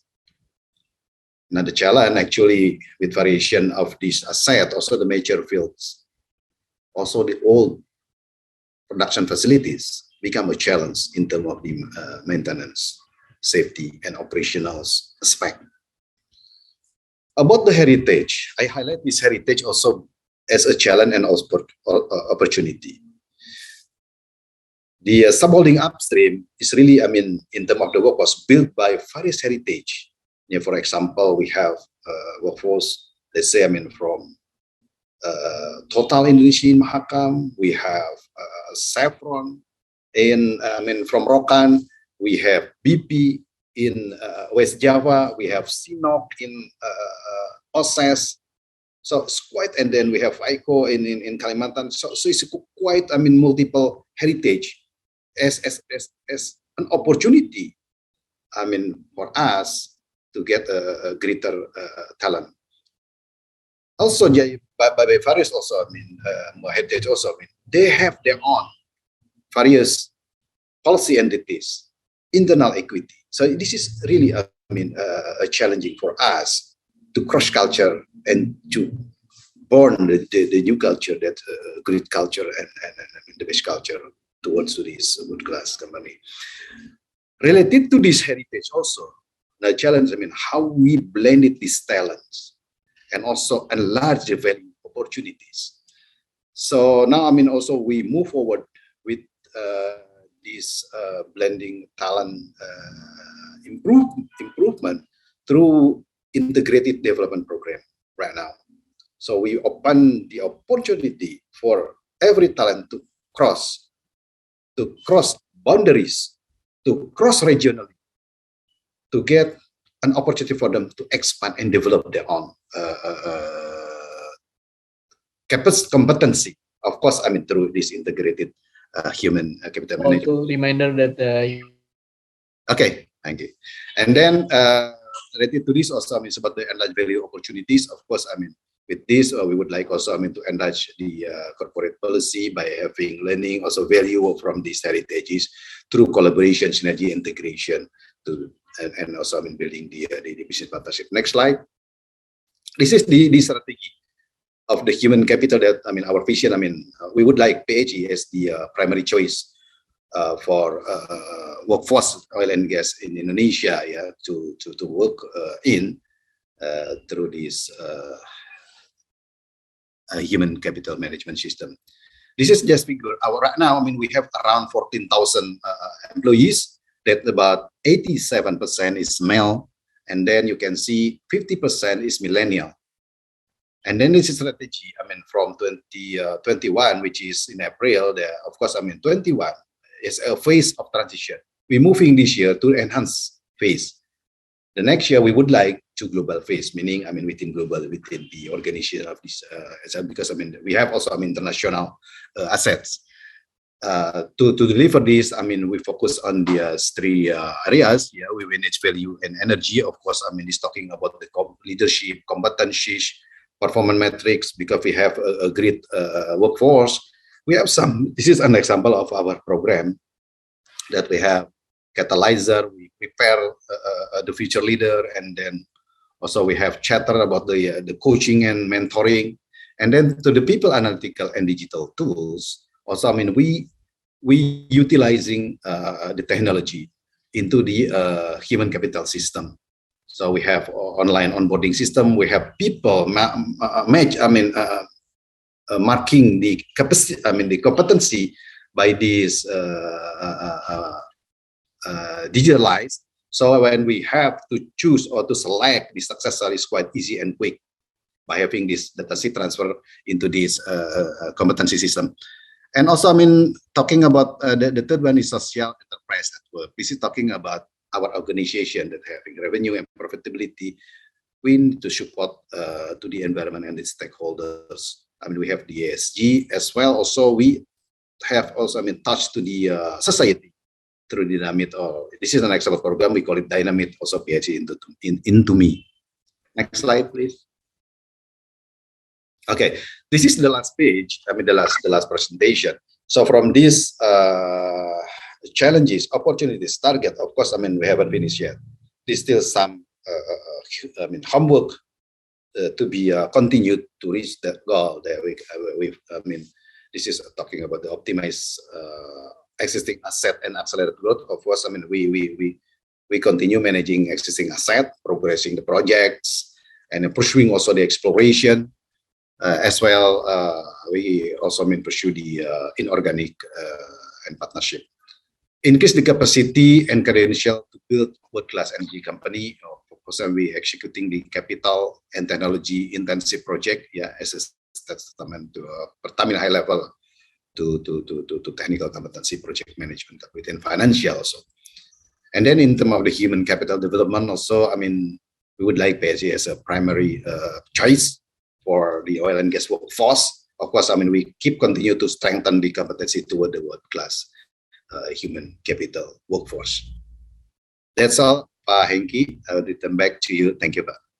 Thank you very much, Pak Otto, for the good presentation and also sharing of best practices. Dear participant, I remind you again, if you have a question to Pak Tutuka and also Pak Otto, please don't hesitate to put your question in the chat board. Now we will give the floor to Ms. Stephanie from BCG. Ms. Stephanie, the floor is yours.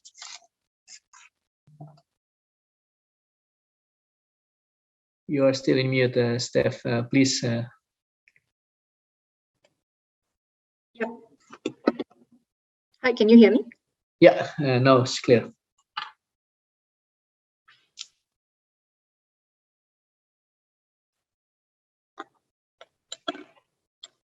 Yeah, thank you very much for the opportunity today. I'm just sharing my screen. Is this okay? Yes, clear. Okay, great. So I wanted to talk a bit about what good looks like when it comes to the oil and gas sector, and how to make Indonesia oil and gas ecosystem more competitive domestically and internationally. So when you talk about what good looks like, what are we talking about exactly? So three things. First is competitiveness. So you want the overall cost and quality of your oil and gas sector to be top-notch, to be competitive among your global peers. The second one would be resilience. So you need to have the ability to prepare and adapt to all sorts of changes. For example, price volatility, macroeconomic volatility. And finally, development. This is related to increasing Indonesia's GDP contribution from the oil and gas sector with local participation in mind. So already, these are three very, very big challenges for oil and gas players. On top of that, you also have to adapt to the challenge of increasing your production. As Pak Tutuka mentioned previously, you have a very big target ahead of you to increase production by 2030. On the back of that, you are seen as a late life play. So the challenge will be squeezing every drop available in the most cost-effective and safe manner. And finally, you overlay that against the net zero aspirations of the Indonesian government. How do you do all that and manage cost and safety at the same time? So managing the tensions between production increase and reducing emissions while maintaining healthy cash flows is certainly top of mind for C-suite executives all the way down to the front line. And at BCG, we see this as a multi-dimensional challenge. So this is an interesting chart because on the left-hand side, you see that this is where most players are at currently, core oil and gas. And if you move closer to the right, you can see some players, for example, Pertamina as well, moving into the energy transition space. And then at the far right, it's to be fully green. So probably the end state would be somewhere in the middle for Pertamina and the oil and gas players in Indonesia. And there are different objectives at each stage of the journey here. So at core oil and gas, you have your conventional, and your big challenge is mature field optimization and also decarbonizing it. If you move further to the right, you need to think about removing carbon emissions and also looking at your portfolio and seeing which parts of the portfolio can be positioned as a transition fuel and to provide stability to the grid. So for example, gas, LNG is noted as one of these energy sources which can play that role in the energy transition. It will provide stability when the sun doesn't shine or the wind doesn't blow, for example. And then finally, looking at your portfolio and finding synergies with the existing upstream play. So if you imagine a world where there is solar, wind, hydrogen, CCUS, what in the upstream portfolio would be best used to leverage and position Indonesia oil and gas players well? So it could be things like looking at your CCUS capabilities and leveraging the infrastructure to provide CCUS facilities for industry. So one concept which some of our clients are starting to look at is they already have an existing gas pipeline network with connection to upstream facilities offshore. What if we were to leverage that infrastructure to capture carbon emissions from industry, from industrial parks, and instead of transporting gas offshore to onshore, you now transport carbon emissions onshore to offshore into offshore basins. That's one idea. The other final idea I'll leave you with is, and of course this is not a new topic to some of you, is looking into other green products. So blue hydrogen, for example, how can you use the increase in your gas production to leverage and create blue hydrogen and capture that market? So maybe 4 things to consider as you navigate this new world. The first would be having a regulatory framework that sets the stage for players to thrive and thrive. Secondly, it's not just on the government, it's also the industry. Industry needs to advocate and work closely with the regulator to shape and discuss the best possible policy, which will be win-win for all. The third topic is around human capital development, orchestrated at national level as a collaboration between government and private sector. And finally, strategic partnerships to transfer capabilities within the sector and outside the sector. So let me double click on each of them. In terms of regulatory framework, it's critical to have a stable policy to shape the overall market and drive systemic change.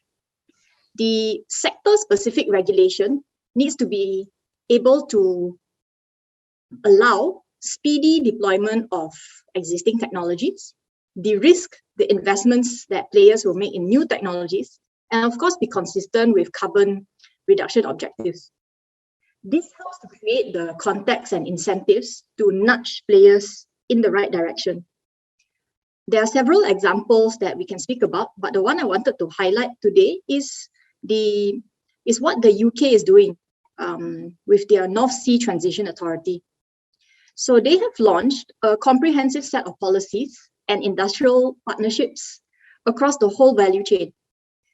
This is meant to help the transition of North Sea oil and gas players towards UK net zero goal.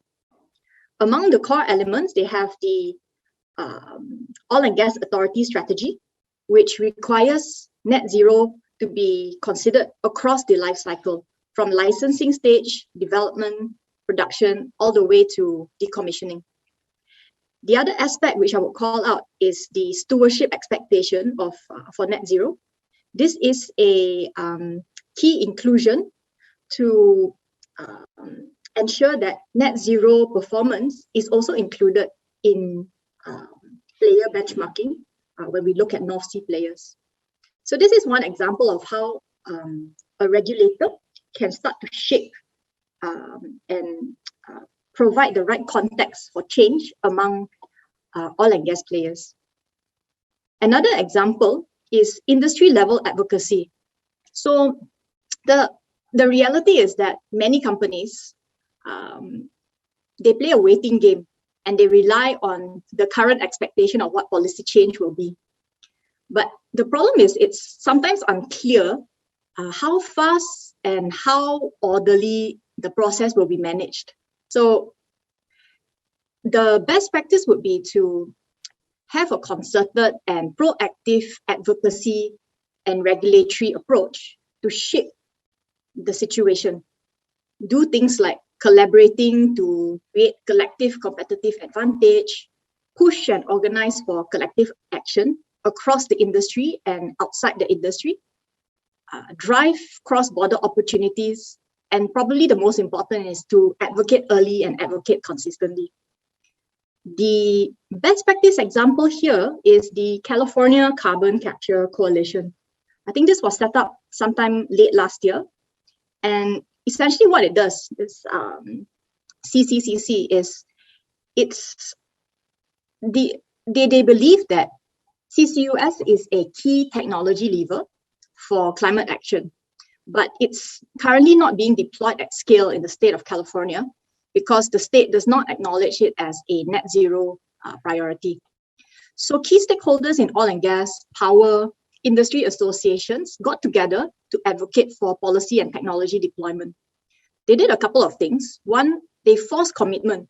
So you can't be a member of this group unless you provide a commitment to funding to push for some of the advocacy measures. They designed a collective game plan. So they built consensus around priority policies and provided an implementation roadmap to be proposed to the regulator in California. As a result of this first of its kind effort by the industry, they have been able to shape the situation with the state government. And collectively, it's estimated that they can reduce carbon emissions by 15% with some of the policies and the cost levers that are being implemented. Steph, you have 2 minutes to conclude. Sure, thank you. Maybe the third point would be around human capital development. And this one would be orchestrated at national level. So Indonesia will need all the skills and talent it needs to tackle the challenge of maturing fields in parallel with the energy transition aspiration. So employees everywhere will need to be reskilled and new talents will need to be nurtured for the future. We've seen some good examples of how this has happened. The example to be shared here is the one from Norway in the late 80s. They required a lot of upskilling to adapt to the maturing basins. And what they did was they designed a natural strategy to educate a more skilled workforce. The universities focus a lot on education and basic research. And they also finance 300 oil and gas research fellows, 150 PhDs, develop a national research team to focus on this topic. And as a result, the oil and gas workforce actually tripled in 20 years. And it led also to the emergence of very strong global players, for example, Acre. The final point I would share would be around strategic partnerships. So think about how and what IOCs and NOCs look for. IOCs look for future supply, access to new markets. NOCs look for portfolio diversification and different kinds of technology. So if you marry the two needs, there will be some value creation that you can create if you put the IOC and NOC together. Two examples here: ADNOC and BP working on hydrogen in UK and Abu Dhabi, and Petronas and Schlumberger in Malaysia working on integrated project management contracts. I think I'm out of time, but thank you for the opportunity. Please feel free to ask any questions during Q&A. Thank you. Thank you very much, Steph, and also Pak Tutuka and Pak Otto. I remind you again, if you have question, please don't hesitate to put it in the chat box. And for now, I will try to combine several questions, among other from Pascal Sutanto.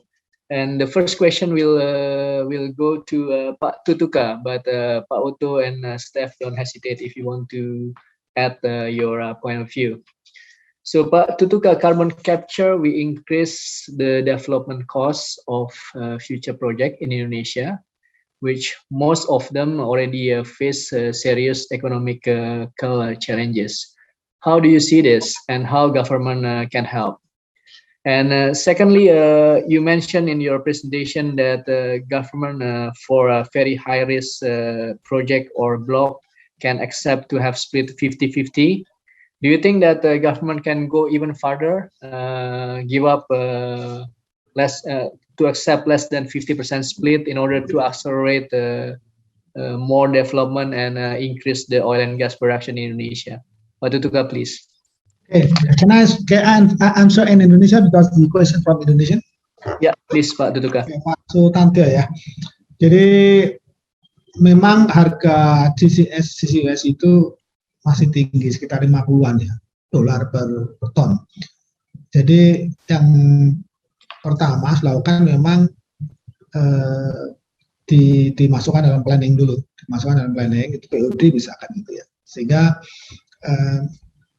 bisa dikonsiderasi. Jadi sekarang ini kita sedang membuat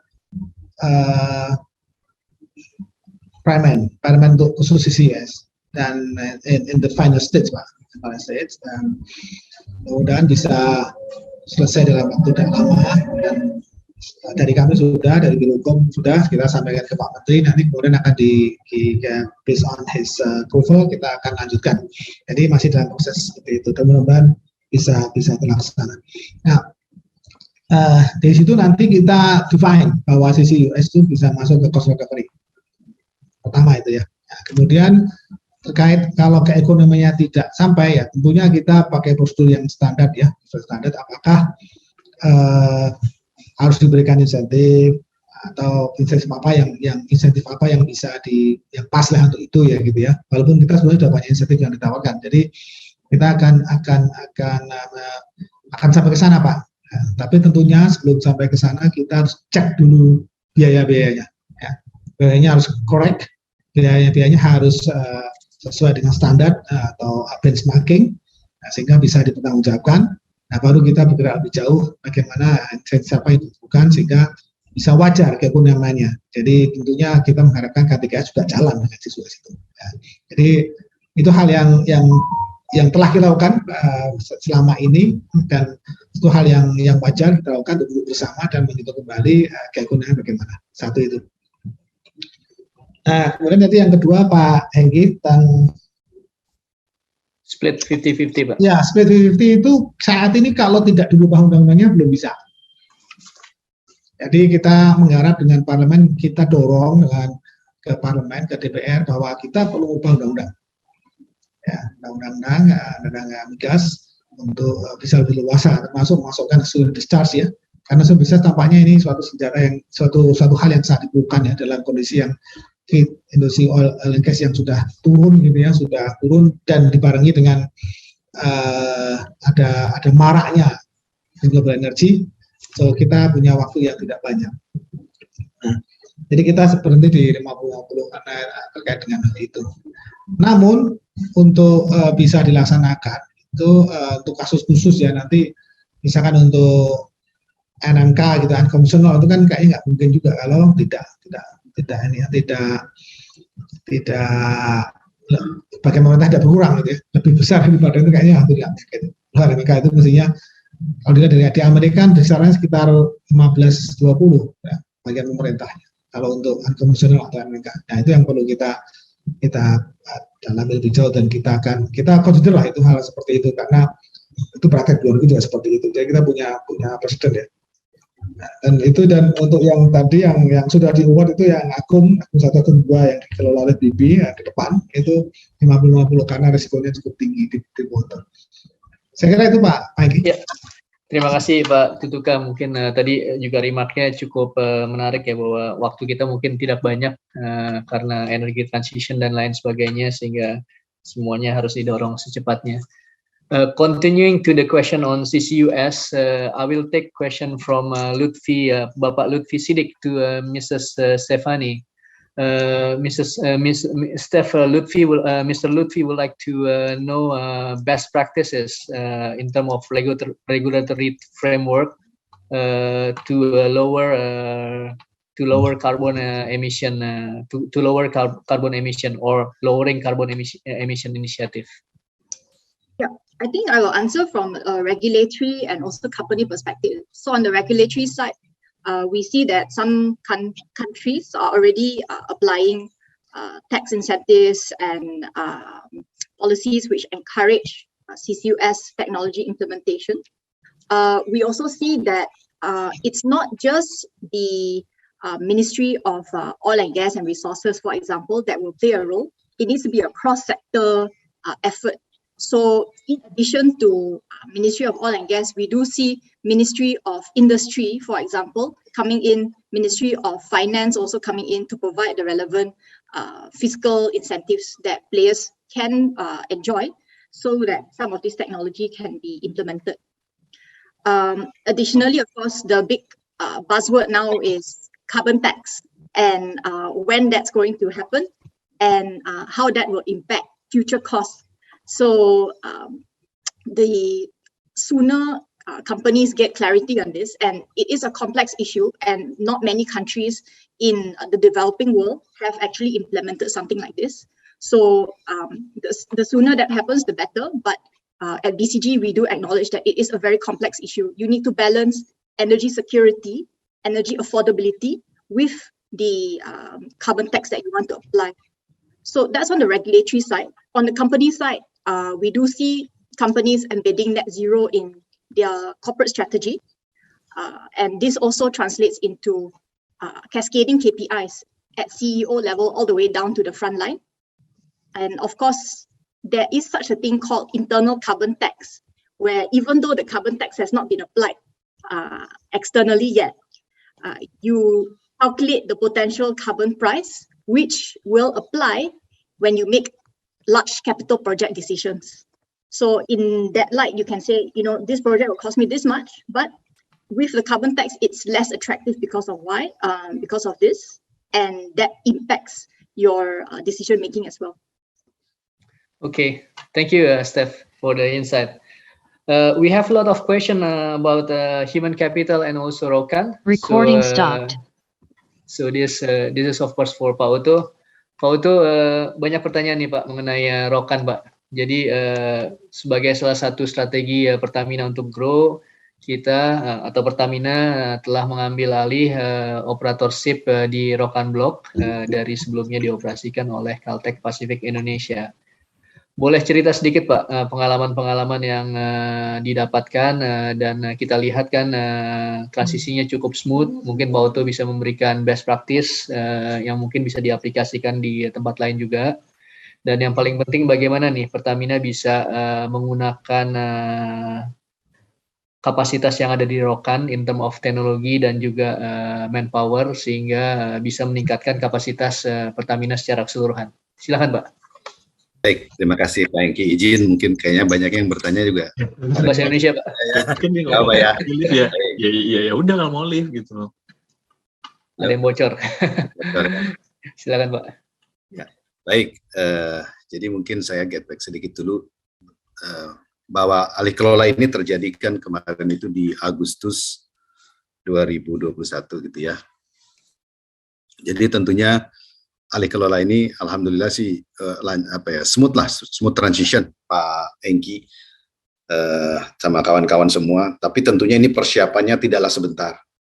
Jadi yang pertama memang kita mempunyai tim transisi dengan multidisiplins dan juga kita fully engage dan close engage juga dengan pihak government gitu ya, untuk kita melihat arahnya ke depan supaya tidak terjadi apa-apa pada waktu proses handover dari operator sebelumnya kepada Pertamina.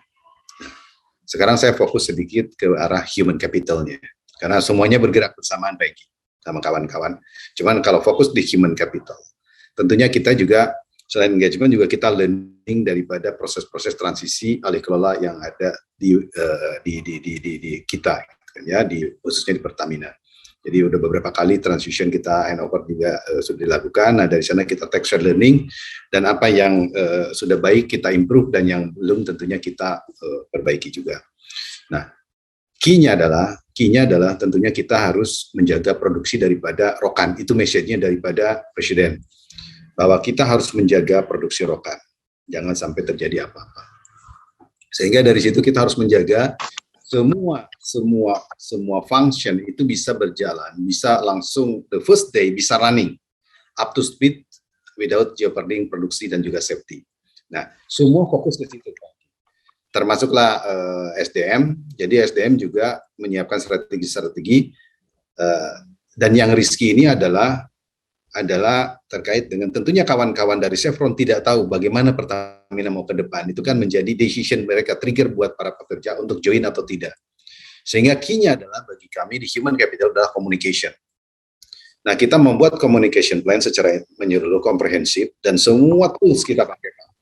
Baik itu offline leadership-nya di Chevron maupun yang lain-lain, pokoknya semua sangat intensif. Jadi pada waktu itu kita ya kalau sedikit agak teknis, jadi kita via podcast, town hall, leadership gitu kan ya, jadi via manager cascade down gitu. Itu banyak sekali, dan kita juga buka opening question daripada employee, sehingga para employee, para workforce di Chevron bisa decided properly gitu kan. Karena kita tidak mau para workforce itu take decision without knowing the solid information. Tapi alhamdulillah setelah banyak informationnya kita sharing dan juga kedepannya seperti apa, Pak Engki, itu cukup berjalan. Tetapi kita really appreciate ya para pekerja itu, karena itu mereka good talent yang kita punya untuk juga mendampingi talent yang lain. Nah, itu yang dilakukan. Kemudian mungkin kepada transition smooth ini, jadi tim transisi dan juga di backup dengan SAU itu berjalan. Tentunya juga kita bagaimana pengembangan kawan-kawan daripada Rokan ini. Nah, ini juga untuk mempercepatnya blending talent tadi itu, kita juga membuka kesempatan kepada tim Rokan maupun di luar Rokan juga untuk juga ada crossing, Pak. Tapi tentunya kita hati-hati crossing talent ini. Jadi kita mana yang bisa diambil crossing ini, baik itu personalnya maupun sistemnya. Ada sistem misalnya dari sistem contoh saja satu misalnya IWDAC-nya. Ya, IWDAC-nya Rokan. Kita lihat cukup efektif, kita cepat-cepat itu immediately juga kita gunakan di beberapa area lain, field lain, supaya take advantage juga dari situ. Dari sudut SDM, kita juga tentunya bagaimana mempercepat proses blending di dalam Rokan ini, sehingga memang itu terjadi. Kita juga masukkan kepada tim transisi ke sana untuk juga menggait kawan-kawan ini moving ke certain point gitu kan, supaya cepat mengerti bagaimana itu Pertamina. Dan itu alhamdulillah cukup kawan-kawan. Kemudian juga kita manage juga dengan syarikat pekerja, ya, employee union. Jadi kita juga close dengan employee union ini supaya mereka juga dapat get clear picture. Itu yang terjadi pada waktu kemarin Rokan. Jadi beberapa step, dan itu terus terang kami waktu dengan ke Persero, dan Persero juga akan adopt prosesnya, akan diadop oleh mereka untuk menghadapi next transition atau handover ke depan kalau terjadi, akan memakai pola yang kemarin kami lakukan. Nah, kemudian ini bagaimana talent-talent ini akan mengenrich talent-talent yang ada di sekarang di holding organization. Tentunya ini added value sebagai added value kepada existing, dan kita sekarang ini kan kita sudah mulai petakan. Ini adalah benar-benar supaya kita menyiapkan, dan juga nanti kita lihat kurang lebihnya di mana kita bisa filling the gap. Berbagai metode ada upskilling dan sebagainya, kita pilih seperti yang disampaikan juga tadi dari BSG. Memang ini challenge-nya, bagaimana kita elevate juga kemampuan mereka supaya certain point kita untuk go lebih jauh lagi. Nah, ini program-program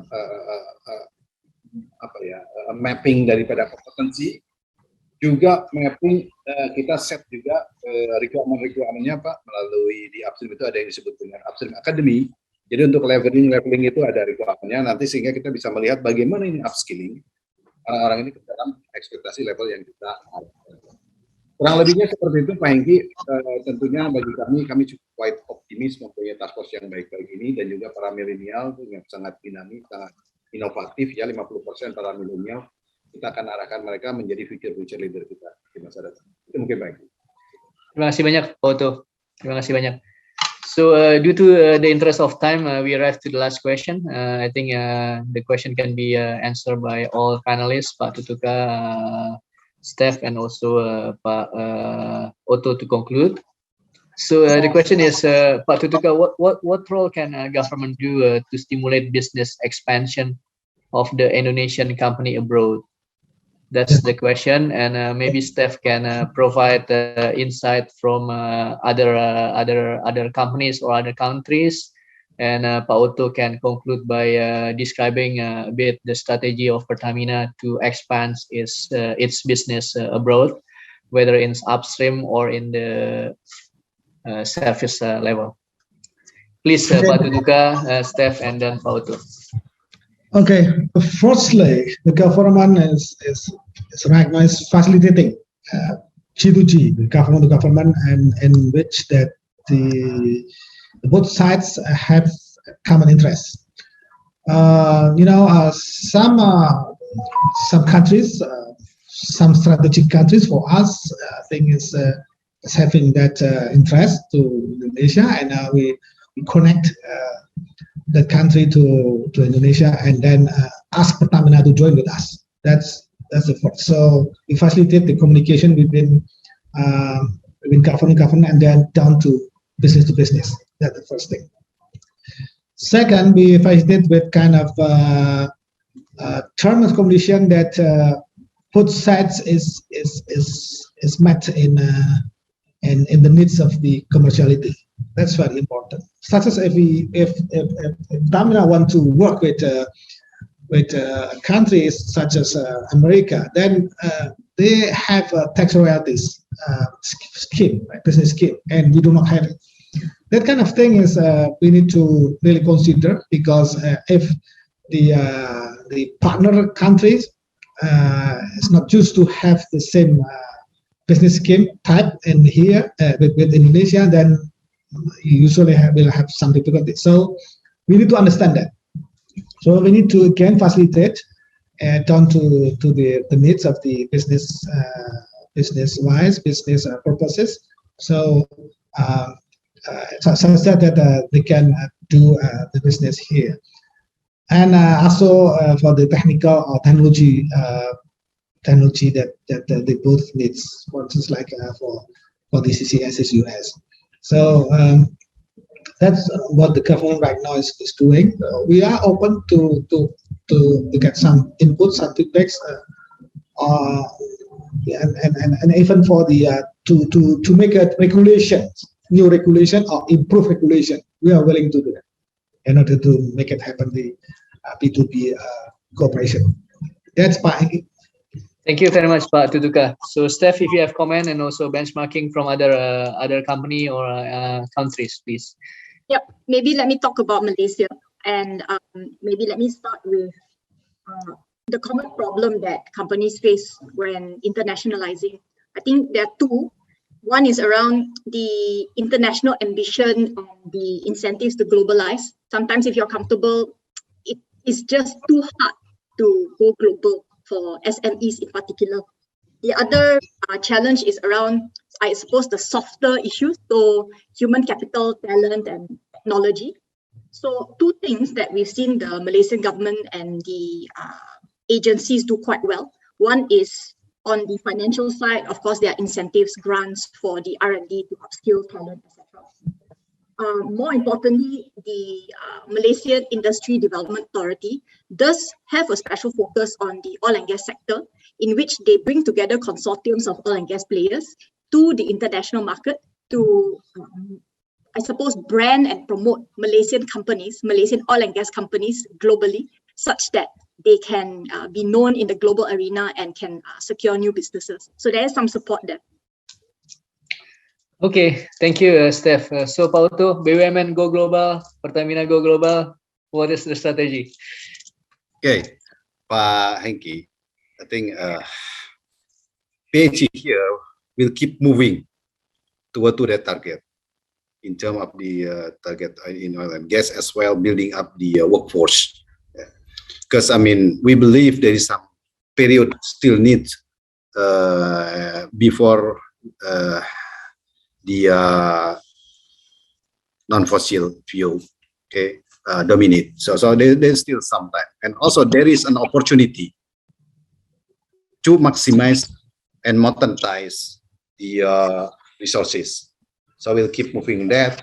And right now, actually, I mean, Pertamina and the government here, ESDM and then SKK, actually, I mean, this is quite good time, and have the same target. So we can talk with open mind. So like Pak Tutuka said about the incentive to encourage this production to reach that goal. So this is, I mean, including the scheme of regulation. So this is, I think, we have the same page that we believe that will support operationally, I mean, from government side as well from this BUMN or others producer. It's a good time for, I mean, what I can see. And then in terms of the workforce, also, I mean, we keep continue building this leadership by also take consideration, and we also realize resources for non-fuel for future also there is not exist right now in Pertamina. So also, I mean, there is some side also that we will I have discussed with subholding of renewable energy, under Pertamina, that we're gonna for some part also, our task force will switch to that. So we're working together with them to prepare this workforce to the level they can switch, handling this what you call it, non-fossil, the renewable energy. So such kind of that strategy, we're still working on it. It's not finished yet, but we see the future. Quite optimistic, and then also the need of oil there still there. We still do believe some part that we now in the price and so on is a good opportunity how to accelerate the project and so on. So PHE will keep moving fast, especially now for PHE. We actually is about 90%, 60% as a contributor to national production. Of course, become sensitive, but we keep continue support government to deliver the target. I think that's baik. Terima kasih banyak Pak Otto, terima kasih banyak Pak Tutuka Aryaji dan juga Ibu Stephanie. Banyak hal yang kita catat pada hari ini, semoga bisa membawa atau memberikan kontribusi menuju sesuai dengan tema kita, membawa industri oil and gas Indonesia ke level dunia, dan dari sana kita akan mengembangkan lebih jauh industri kita untuk membawa minyak dan gas kembali ke Indonesia untuk meningkatkan ketahanan energi nasional maupun membawa value atau dolar ke Indonesia untuk meningkatkan pendapatan dari negara Indonesia yang kita cintai. Semuanya akan kita catat dan akan kita rangkum dalam rekomendasi dari seminar ini. Dengan demikian, sekali lagi saya atas nama IATMI mengucapkan terima kasih banyak buat Pak Tutuka, Ibu Stephanie, dan juga Pak Otto, serta seluruh partisipan yang telah bergabung, mencapai 200 orang lebih tadi. Terima kasih banyak sekali lagi, dan saya kembalikan ke Mbak Eksi.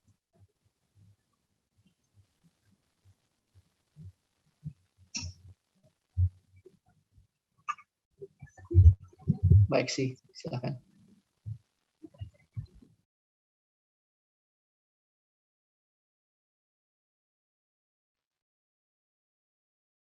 Mbak Eksi, silakan. Masih mute. Ya Pak, mohon maaf. Baik, sebelum menutup acara plenary session, sebagai bentuk ucapan terima kasih dan apresiasi kami kepada para pembicara dan juga moderator, maka akan dilakukan penyerahan memento secara virtual kepada moderator dan juga para keynote speakers yang akan dilakukan oleh Bapak Andi Bahtiar. Kepada Bapak Andi, kami persilakan untuk menyerahkan mementonya, Pak. Untuk yang pertama, kepada Bapak Tutuka Aryaji, mungkin bisa bersiap untuk Pak Andi dan Pak Tutuka, sekalian diambil foto bersama ya, Pak.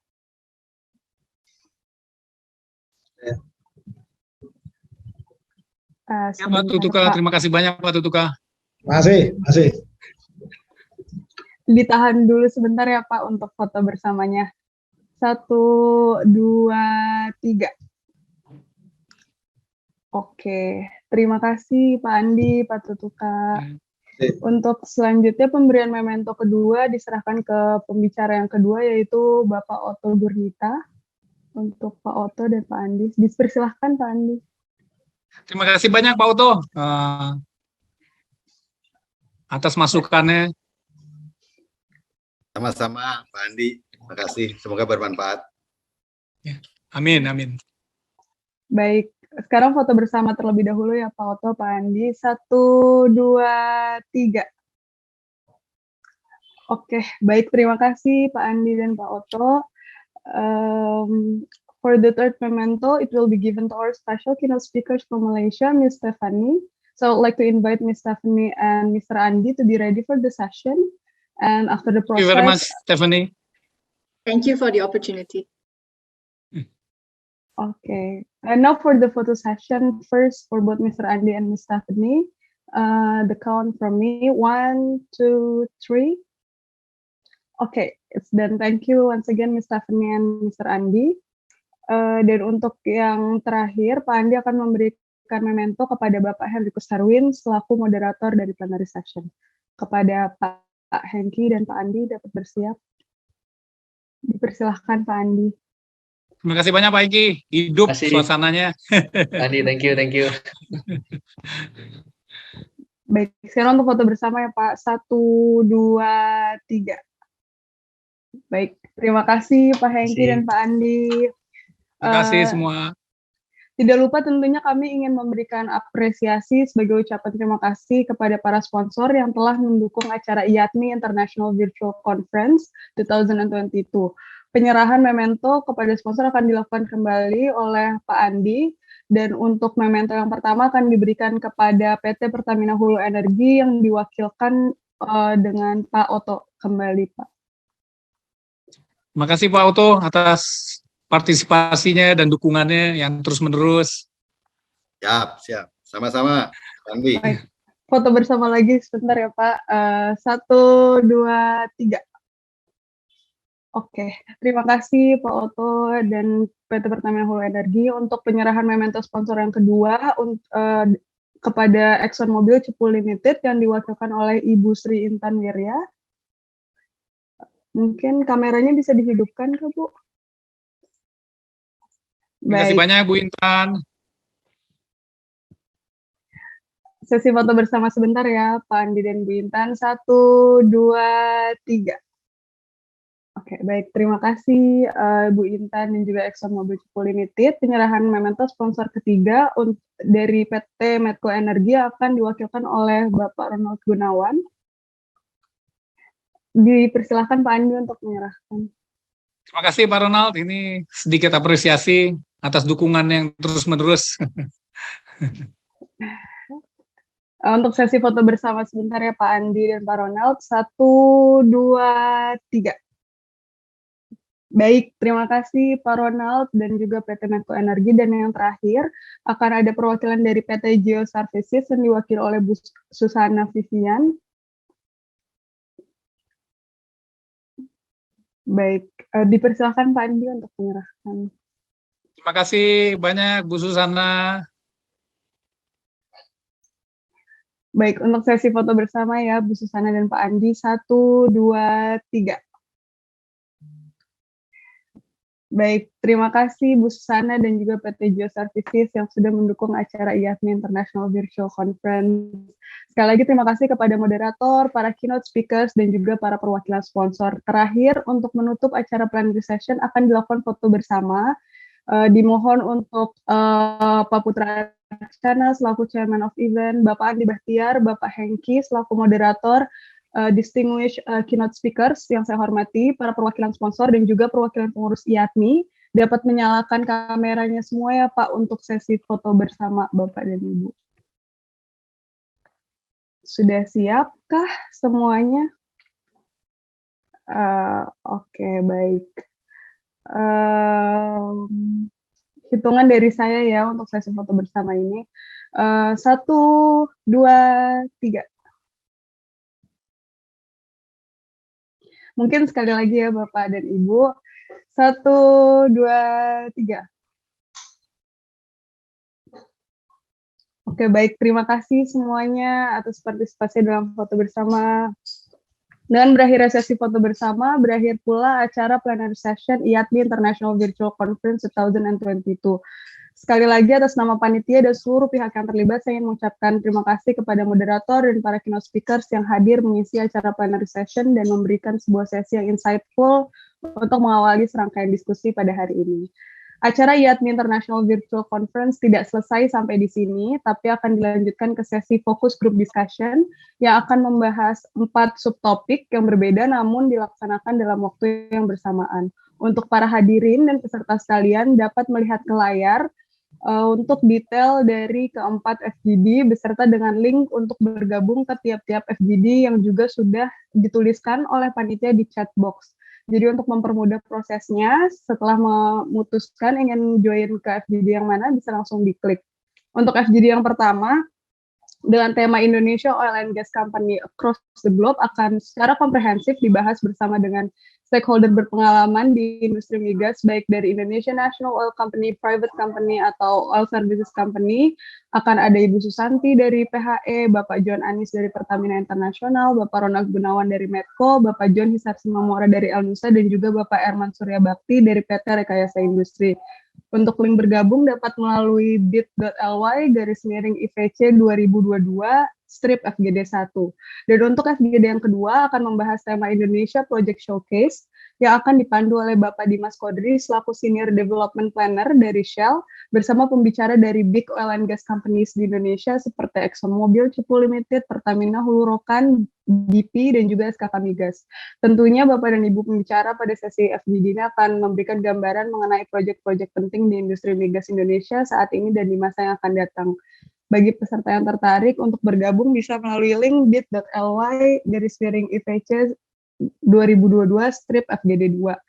FGD yang ketiga akan membahas topik Becoming the Best, How to be a World-Class Upstream Organization dengan moderator Bapak Ardian Nengkoda yang saat ini menjabat sebagai Petroleum Engineering Lead di Saudi Aramco. FGD sesi ketiga ini akan membahas serba-serbi mencapai excellence dalam mengembangkan sisi upstream dari industri migas hingga status merger and acquisition di Pertamina bersama dengan pembicara-pembicara kompeten yang datang dari PHE, Neptune Energy, PGE, dan juga Occidental Petroleum. Link untuk bergabung bisa melalui bit.ly/IVC 2022 strip FGD 3 dan untuk FGD yang terakhir akan mendiskusikan topik Decarbonization Roadmaps dan diskusinya akan dipandu oleh Ibu Debbie Halinda yang saat ini merupakan Senior Specialist Production Research Pertamina URTI. FGD keempat ini akan membahas strategi dekarbonisasi industri migas termasuk implementasi CCUS dan juga opportunity green business di Indonesia bersama dengan pembicara dari Pertamina Persero, McKinsey Company, Kementerian ESDM, dan juga Risat Energi. Untuk hadirin yang berminat dapat bergabung melalui link bit.ly/IVC 2022 strip FGD 4. Sekali lagi mengingat bahwa link dapat dilihat di layar dan juga dapat langsung diklik melalui link yang ada di chat box yang sudah ditulis oleh panitia. Karena FGD akan dimulai pukul 2:10. Jadi diharapkan Bapak dan Ibu yang sudah memutuskan bisa langsung saja mengklik link yang sudah tersedia di chat box. Karena dalam waktu kurang dari 10 menit lagi acara FGD akan dimulai. Dengan ini saya mengucapkan untuk selamat berdiskusi di ruang-ruang diskusi yang sudah dipilih. Sampai bertemu di acara penutupan yang juga akan ada kuis dengan hadiah yang menarik bagi peserta yang beruntung. Saya Prihita Eksi undur diri. Selamat siang. Wassalamualaikum warahmatullahi wabarakatuh. Waalaikumsalam.